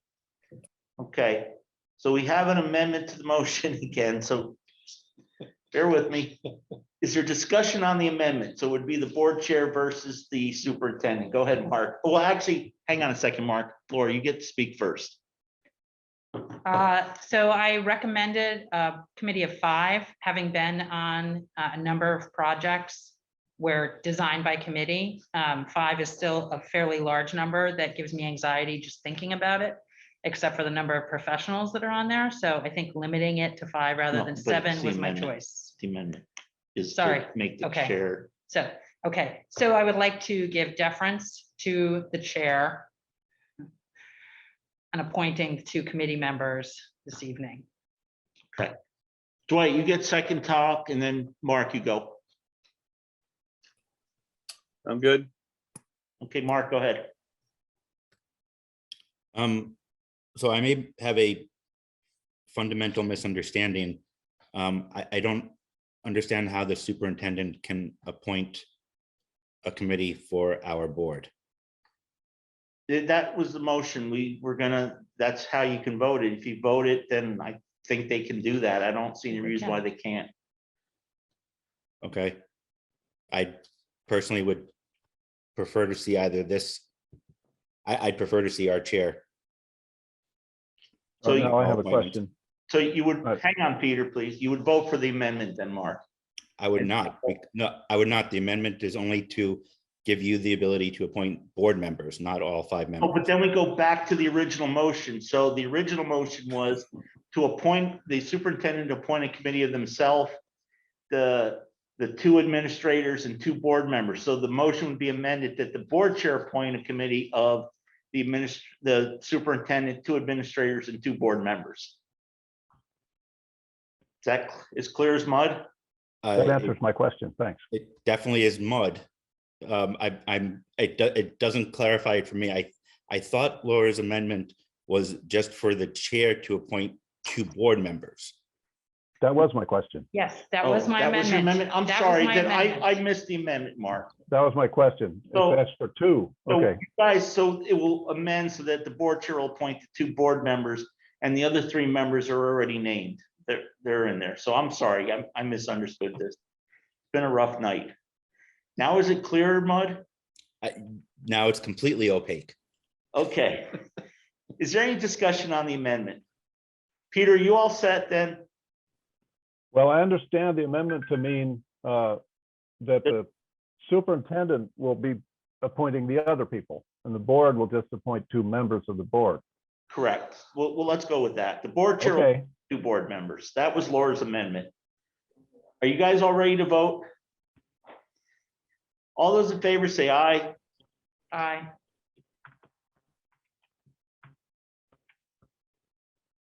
Okay, all those opposed say nay.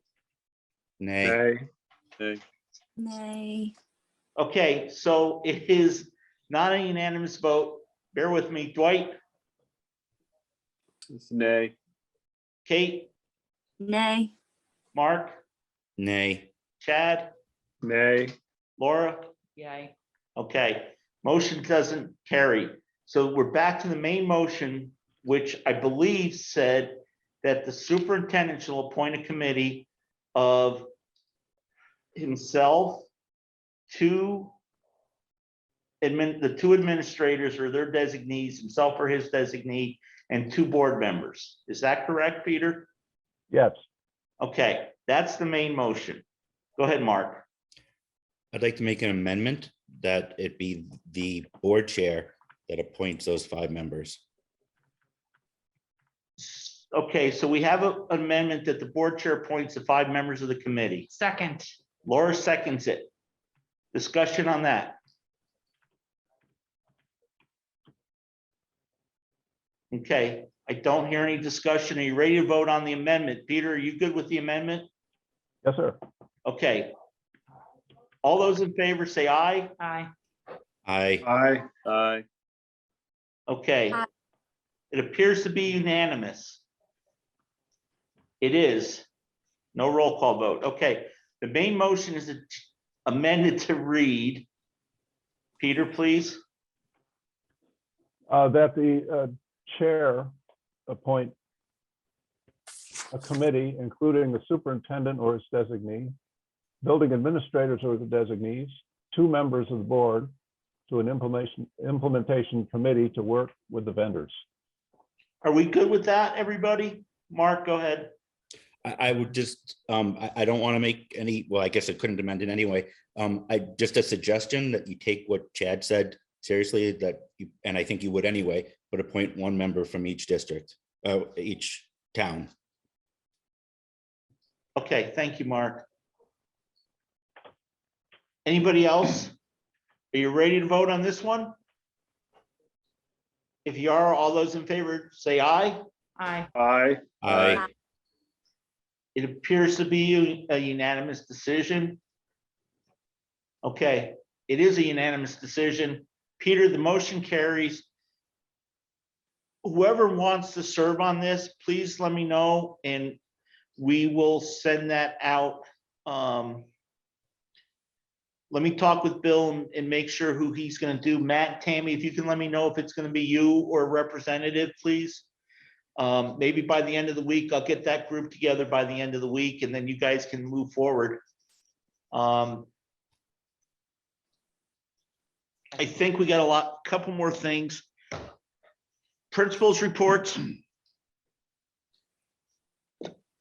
So we gave the printed report this time with the packet. Did everybody see it? Any questions? Nope. The only thing we got was the agenda. Oh, you didn't get a packet this time. No, the packets are here. Okay. Dan, do you want to hit this? Want me to start? I've got it up if we need it. Yeah, we can go bullet by bullet or however you want to do it, Matt. Well, they don't, nobody has it, Tammy. We're gonna have to do point by point, please. Sure. Tammy's So Matt, why don't you take the first academic proficiency and we'll do personalized learning. Sounds good, Tam.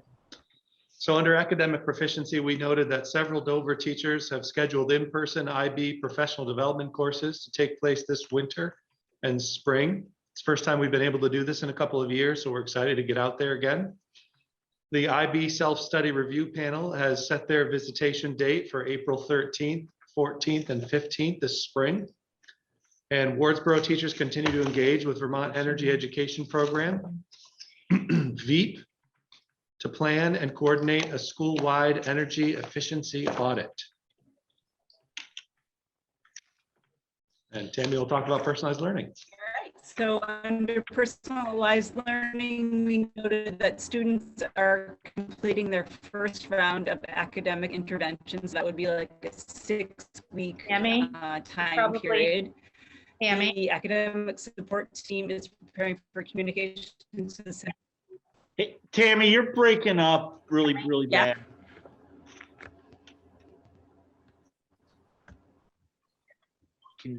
Tammy, can you hear us? I turned off my video. Maybe that will help. Yeah, that sounds better. Is that better? Does help, yes.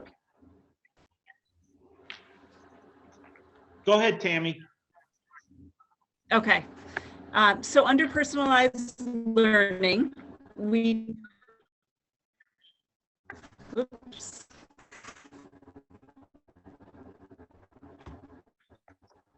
We got another thumbs down, Tam. Yeah, Tammy, is it okay if Matt handles that? Hi guys, are you able to hear me now?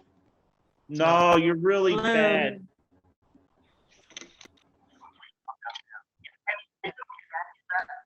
Absolutely. All right. Oh, you're really bad. Yeah, I see the delay. Yeah, Tammy, we're gonna let Matt do that one. Sorry. All right, I think Or she's. we can put it off till next meeting. Well, it's not a big deal. So personalized learning, students are completing their first round of interventions, as Tammy said. The AST or academic support team is preparing communication to send home with her families regarding student progress in the specific areas targeted. Fifth graders at Dover School are working with Toys for Tots to help provide gifts to local children. Wardsboro School is engaging in an all-school STEAM gingerbread community project in coordination with art classes, which sounds delicious to me. Under high-quality staffing, the new nurse, Mrs. Vinton, will begin on January 3rd.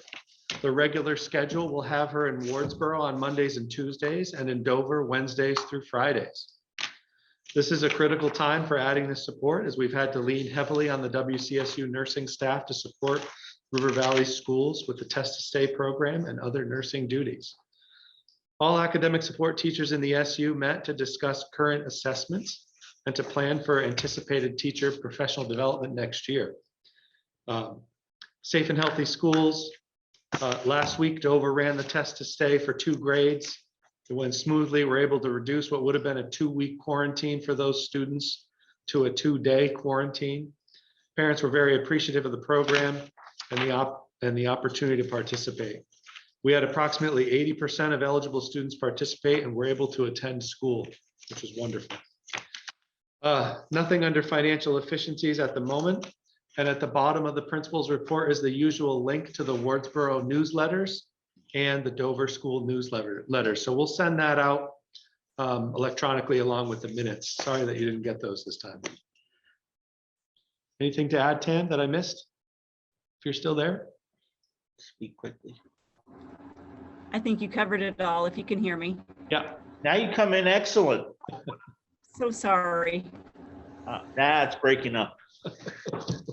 Any questions from anybody for the principal's report?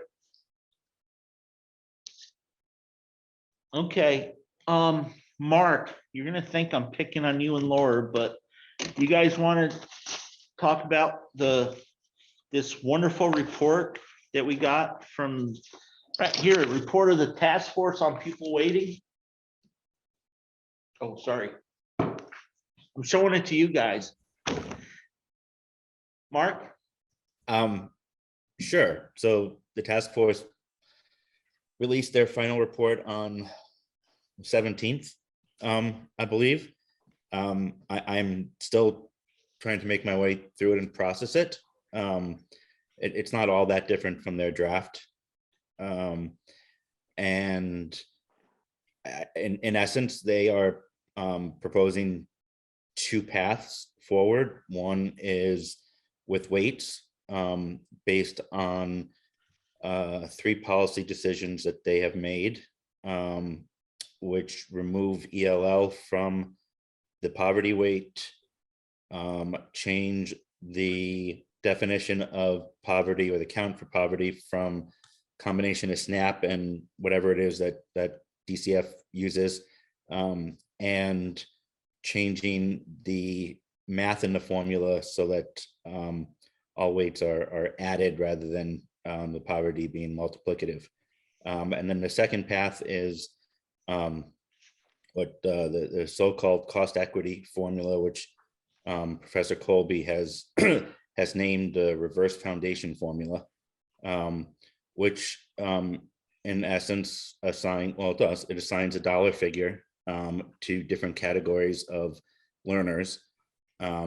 Those funds will be taken off the top of the ed fund, and the remaining amount in the fund will be divided by all the students in the state, which is the reverse part of reverse foundation. There's a fair amount to process there. We are still waiting for a memo, which will be coming from Tammy sometime in the near future, which is going to provide some cost equivalency numbers for the reverse foundation formula.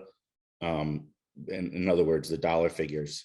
And we'll wait and see what those are. And I will turn it over to Laura.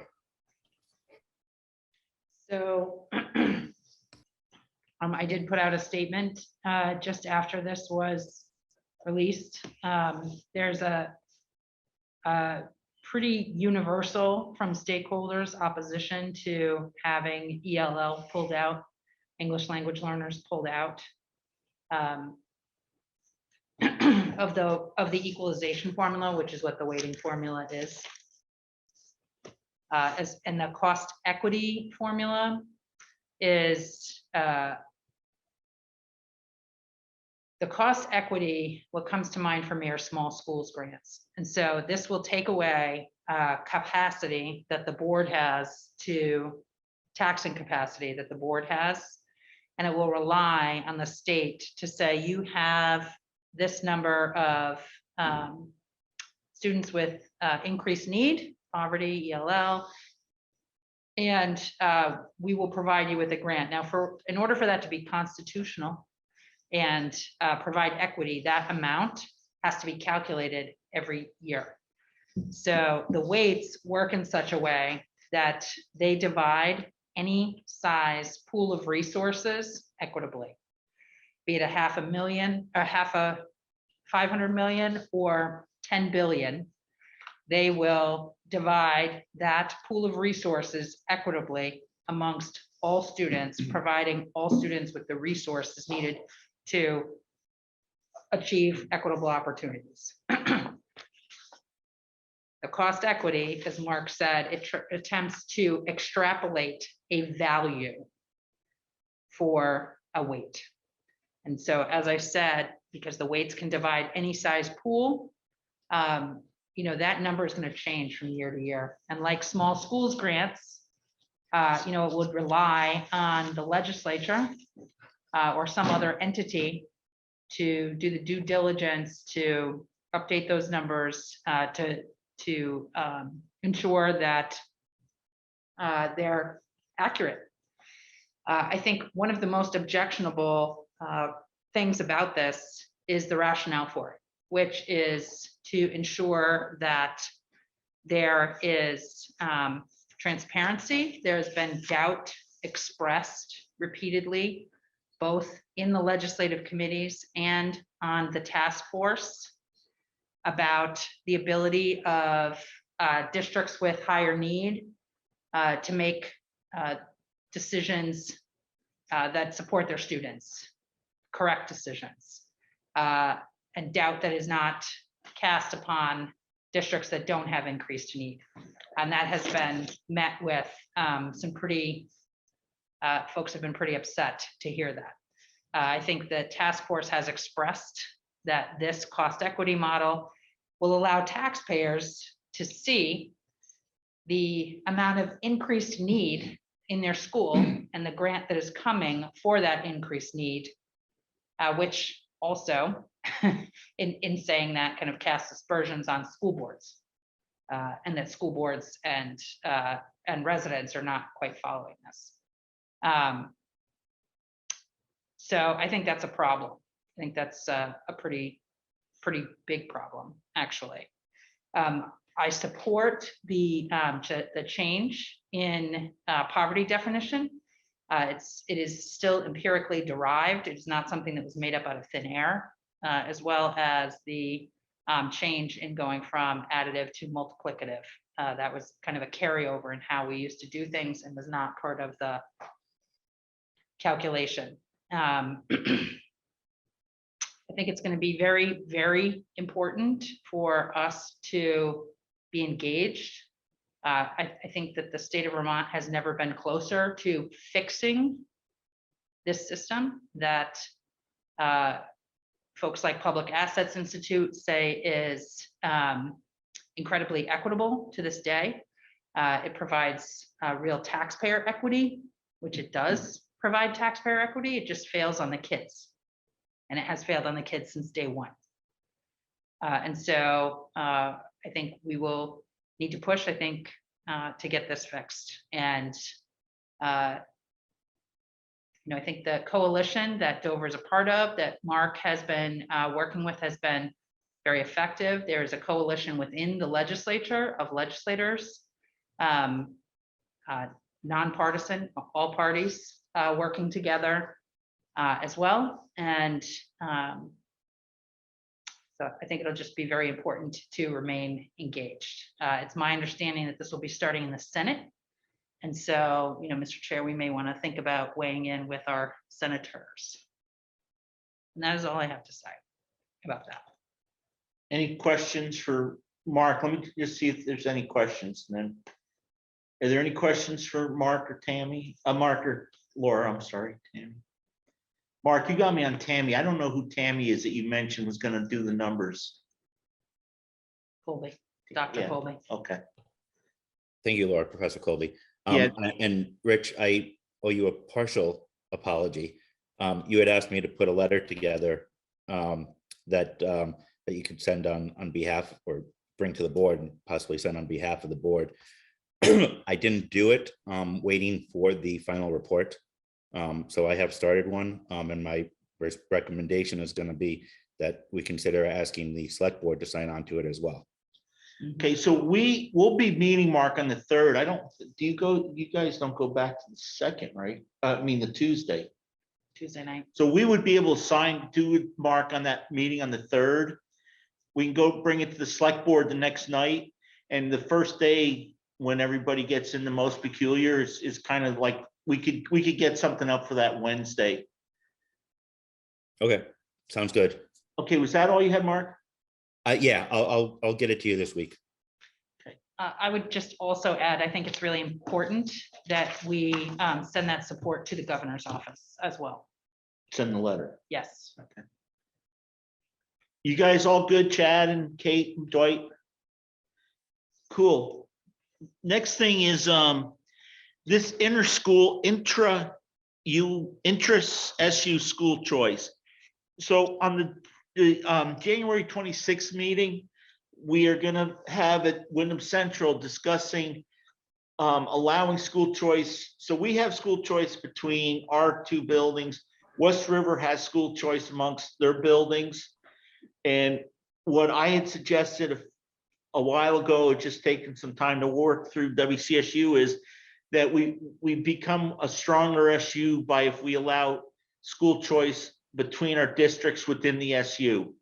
A lot of the drawback in the past has always been that the cost for people that for students that need extra help is borne by the local school. But in the SU, we've changed that model a few years ago, where now it's paid by all the additional support is provided through the SU, not through the individual schools, which took away the one last big hurdle that a lot of people had in allowing that.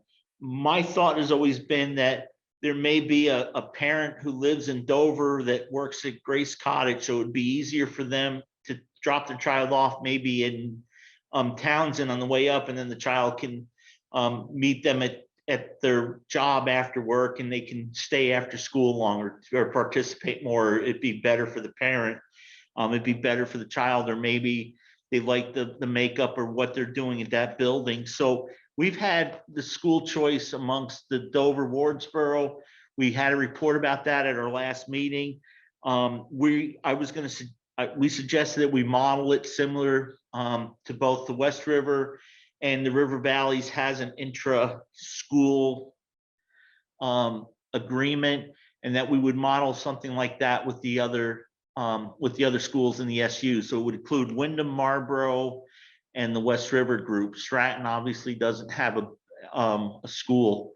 So I just need to know what the board's thoughts, if the board's in agreement with that, or if they're not, so that we can bring that forward at the meeting on the 26th at the Wyndham Central. Go ahead, Chad. I'd be very much in favor, because I think it also adds an opportunity for us to help recruit, whether it be paraprofessionals or full-time teachers that would have the ability, just like you said, whether it be outside employment that makes it more convenient for the family to get kids to and from school and after school activities. I think it could be, I don't see a downside. I think there's only potential for us to, widen our net, and as we talked about with the website, part of it is recruiting, whether it be families to come and live here full time, or future staff to join the ranks to give our kids the best opportunities educationally and support wise. And Chad, that's a really good point, because we did have a parent employee in the district request that, and we could only do it for 1 year based on our contract. So that's a really good point. Mark, I think you had your hand up. Yeah, I was just I having heard Bill talk about this recently. I know there can be recommending, or at this point he's recommending 10%, 5% out and 10% in. If I think I've got those right, the right directions. Anyway, are we at the point where we want to talk about those types of numbers, or are you just looking for are we generally approving of the idea? I believe we're approving the idea, and we would probably the Wyndham Central would go with the recommendation of the superintendent. I know that one school would like to allow more in, because And I believe, Mark, part of it is the schools can limit who come, not who, but the numbers in. So if we had a class that was very large, like a, say the 5th grade had 30 students, then we would be able to say, we can allow X number of students in, but we can't take any 5th graders. So my understanding was that each school was going to be able to choose their own percentage in and out, but it was going to be a minimum of 10 and 5. No, I believe the recommendation is that we limited it 10 and 5. There is another school that would like to adjust that, so that will be part of the conversation. Yes, when we meet on the 26th. Are you okay? Are you set, Mark? I am, yes. Okay. Chad, let me go to Dwight and Kate and Laura if they have comments, and we'll get back to you, sir. Thanks, Rich. Could you just explain a little more the financial aspect, how that works with the district, and how if we were to lose students, how it would be paid for and how that works? So there is no money changes hands. So Laura goes to the River Valley in Wardsboro, but she wants to go to Townsend because they have the best cheerleading squad in all of Southern Vermont. She can go there. No money goes. The money, we still have her as account in our building, but she's attending the Townsend building. Does that make sense? Yes, got it. Thank you. Perfect. Okay. Kate, do you have anything? No, I think this is a great thing, and it's a really great discussion to have as a supervisory union on how we can best serve all the students, because we have so many different schools and kids have different needs, and one school doesn't always suit the need of every kid, but this would give them more options. And like you said, it just might even be logistics of commuting for families or whatnot. Yeah, allow the child to take more activities or after school activities, who knows? So cool. If you're all set, Kate, Chad, you can go for round 2. Sorry, I just hadn't lowered my hand, but thank you for the recognition. Okay, I'm sorry. So I don't believe I need a motion, but does the majority support it? And then Dwight, you, me, and Mark are gonna have to make sure we go to that meeting so we can vote on it. Mark, I think what Bill recommended is the numbers he's looking for to start with. And I do believe some schools are concerned because they don't want to have a mass exodus, much as we did it. So we didn't want to have everybody from Dover want to go to Wardsboro and overload the Wardsboro, or a lot of students from Wardsboro come here and then make it untenable in Wardsboro. So there has to be some numbers. But again, I believe that during the over the years, you have to apply by a certain date, and I think it's similar, both us and West River. So we would know kind of ahead of time, and then we can adjust those numbers if we see that, maybe more of our students want to leave and we're okay with that, we can allow that, or we can suggest that be changed. It'll become a policy, so it'll be running through the WCSU policy committee too. Oh, thanks for the extra work. Well, no, you just didn't have enough to do. Not at all. I do have just a quick question. Before you as our chair would sign the MOU, I'm assuming that's going to come before the board for a vote. Yeah, I don't know if it's an MOU or it'll just be a policy, Mark. So again, that will be discussed there. But if it's something that is required to sign on behalf of the board, then we'll bring it to the board. Okay, thank you. Yeah, you guys all set on that? So I believe we're Dwight and Mark, we have a thumbs up to move that forward. Board reapportionment after census. So Bill was able to contact our attorney, and he sent me some bullet notes. So Mark, you're absolutely right. Board has done the calculations. We used your calculations. We do have a legal obligation to representative voting. The chart shows significance out of apportionment. So if we were to be challenged in court, we would lose in court. So the board does need to take action.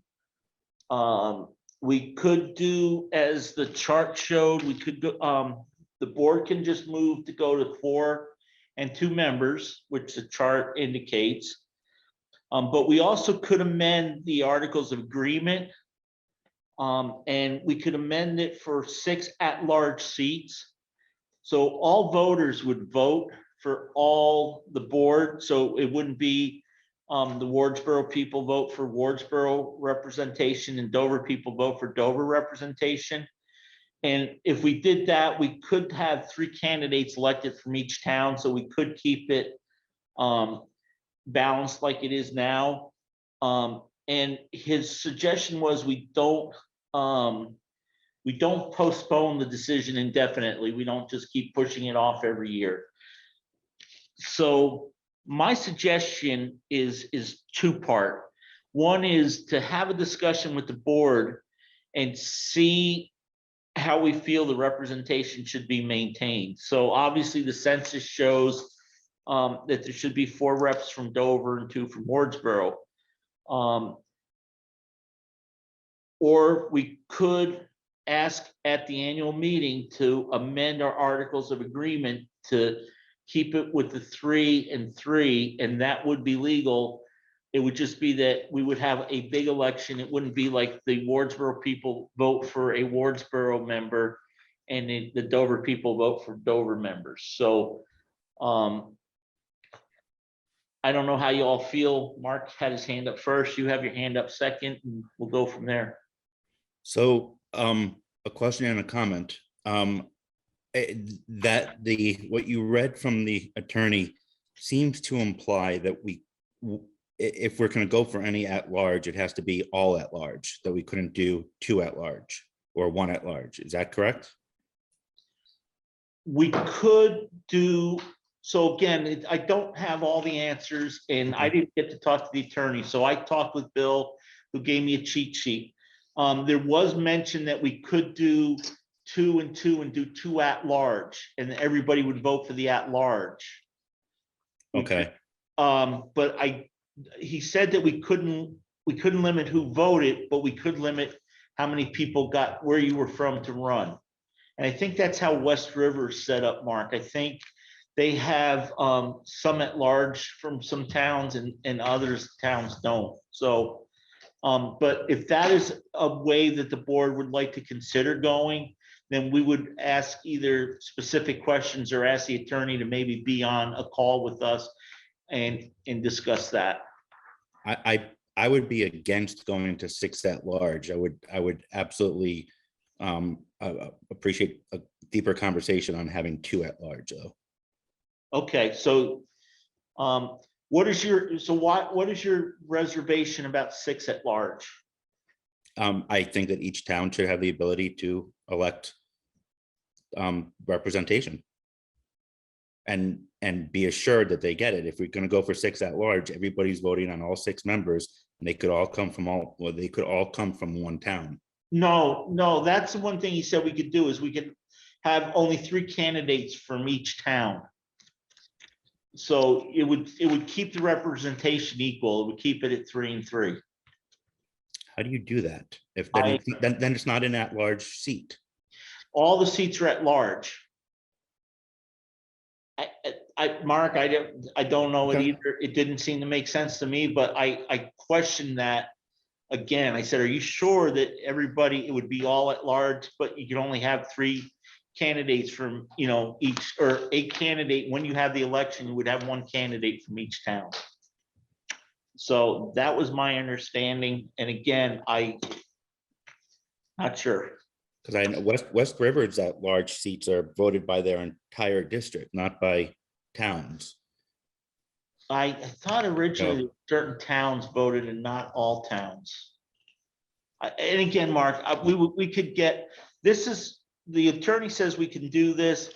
If it's something, I wasn't going to waste the money to have the attorney come in to discuss it. If everybody's against it and we don't want to do it, then we can just move on and the board can vote for reapportionment. If the board had interest in doing the 3 and 3, then I thought we could bring them in, because we should bring them in to make sure we answer these questions, because it's going to get asked at the the meeting when we vote to amend the articles. Absolutely. Okay. Okay, I had, did I be next? Or Chad? Laura's next. Laura and then Chad. So I was going to note the time, Yeah. note the week, note the fact that our administrators have been dealing with COVID outbreaks in both schools. And I was going to ask you, Mr. Chair, if it would be possible for us to table this time-wise and take this up at our next meeting.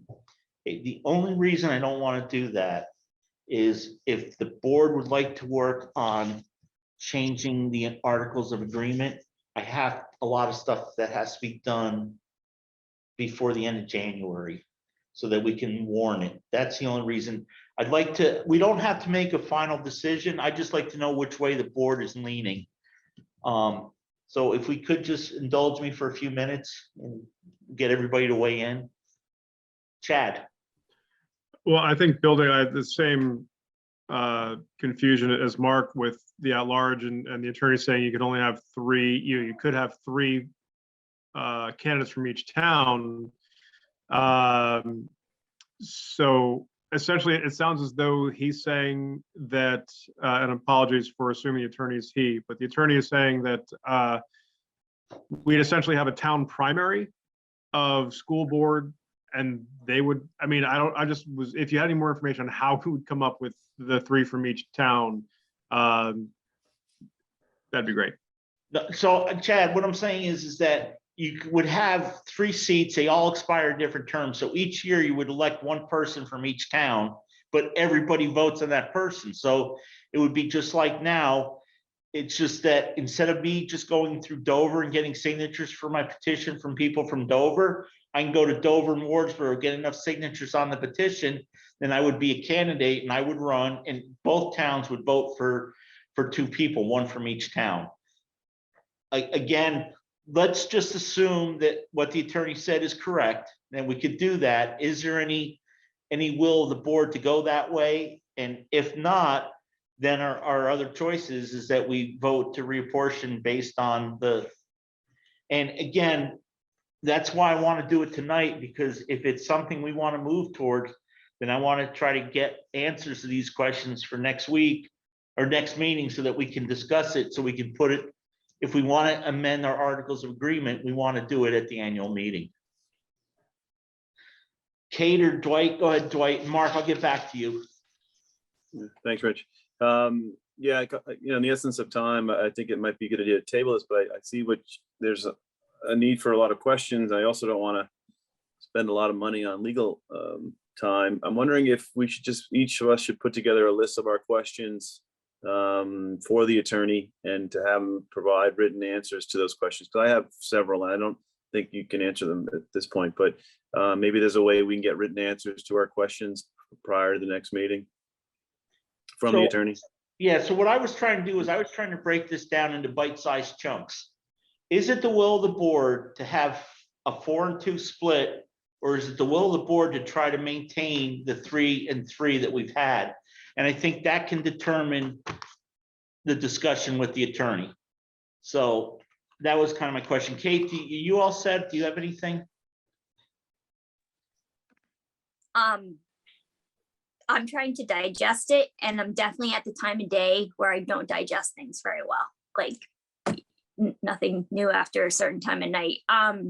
So trying to break it into chunks, I think like we've got to follow the rules of the amendments that, or the, excuse me, I can't find the proper language right now. Articles, thank you, that we need to do. I don't know what the right choice is at this point in the game, at this time of day. Okay. Laura and then Mark. Yeah, so I think that we asked for a legal opinion on our articles. Our attorney has provided us with a legal opinion, and you are asking, do we want to stick with 3-3, try and stick with 3-3, or move to 4-2? So I would like to try and stick with 3-3 at this time, if we have to do this year, which we don't. We do. We do have to do it this year. We Okay. should definitely do it this Okay, year, so because the I- longer we yeah. postpone it, the more difficult it becomes, the more difficult of a position. So I would like us to try and maintain 3-3, and I would like to empower you to go and work with the attorney to bring back information to us about how we would do that, and the Okay. superintendent. Mark, go ahead. I very much question that definition of at large. I'd like to have that verified. But I'm having nothing to do with the time of day. I'm not prepared right now to give you an answer one way or the other. I would be opposed to 6 at-large seats. I think we've got a lot of questions for the attorney. And I think we need those answers before we can decide how to move forward. I don't think it's as simple as we stay 3-3 or go 4-2. Well, it really is, Mark, because the attorney says we can do this. And if we wanted to be at 3-3, this is the only way we could do it, is to amend it like he said. So that was my question. So I see where you're at. I know where Laura's at. Dwight, where are you at, buddy? Yeah, I know. I appreciate that, Rich. I understand where you're getting at now. I certainly would want to keep the board in a 3-3 position. Not just how I feel, but that's how when we merged, that was kind of the will of what the people in Wardsboro wanted, and I think the people in Dover as well. So that's something I'd like to continue, and I think we should explore ways to do that. Okay. I heard. I agree as well, just to be heard as far as staying 3-3, I think makes the most sense for the community going forward. Okay, so, go ahead, Kate, I'm sorry. Just to better articulate that, yes, I also agree that 3-3 gives the best representation for the students in our communities. Okay, so I'm going to ask during the off weeks, I'm gonna just see how the attorney, I would feel much more comfortable having the attorney come to a meeting with us so he can explain it. Because again, it made no sense to me. Mark, I totally agree with you. I didn't understand it, but Getting the questions in advance might not be a bad idea. yeah, so Mark, if you have any questions, you can send me, and anybody else too. So, and I'll see what we can do to have the attorney come to our meeting. We could set it up so he's on first, and we can deal with that situation and see what he says. Is that okay with everybody? Okay, I see most heads nodding. In light, Can I ask you a quick question? sure, And ask all you want. this is only because of a potential conflict of interest. Who is our attorney? Oh, thank you. If you didn't ask me, I could have told you. Okay, I'm not asking you. Who? No, it's the other one we used. No. Is it Pietro? No, it's the gentleman that used to be at the Attorney General's office.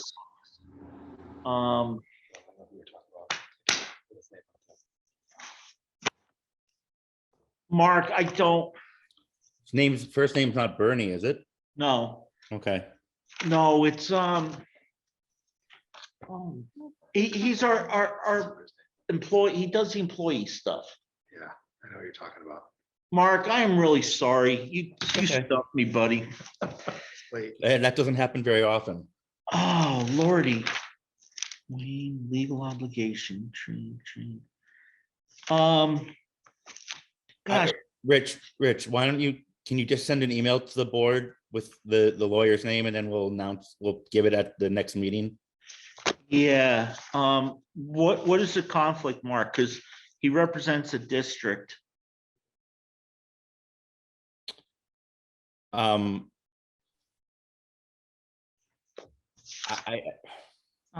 can't Chris say. Leopold. What? It's Leopold. Okay. No conflict then. Yeah. Chris Leopold, yeah, thank you. Laura came up with that one. Laura, you're my hero. Is everybody okay with that? Okay, then Just to be clear, I don't think, Mark, why do you think there would be a conflict Wait. between who and who? A personal conflict. With- I, It doesn't matter. We don't, Okay. that's legal representation is definitely an executive session item. Mark, we're gonna table the discussion on the pledge. You guys are gonna, so that won't go, it'll be on the next agenda as a placekeeper, but you guys will bring that to us at the end of January, correct? correct. Okay. Well, we may not. It will be up to the committee whether we do or Okay, well, not. the committee will tell us then.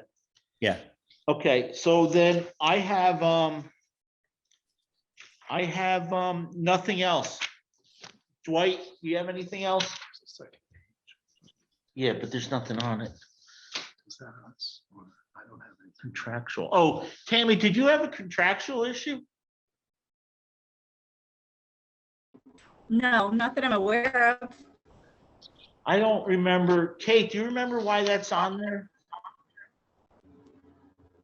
I wonder if if we were gonna sign a contract with, I wasn't sure if we were gonna sign a contract with, for the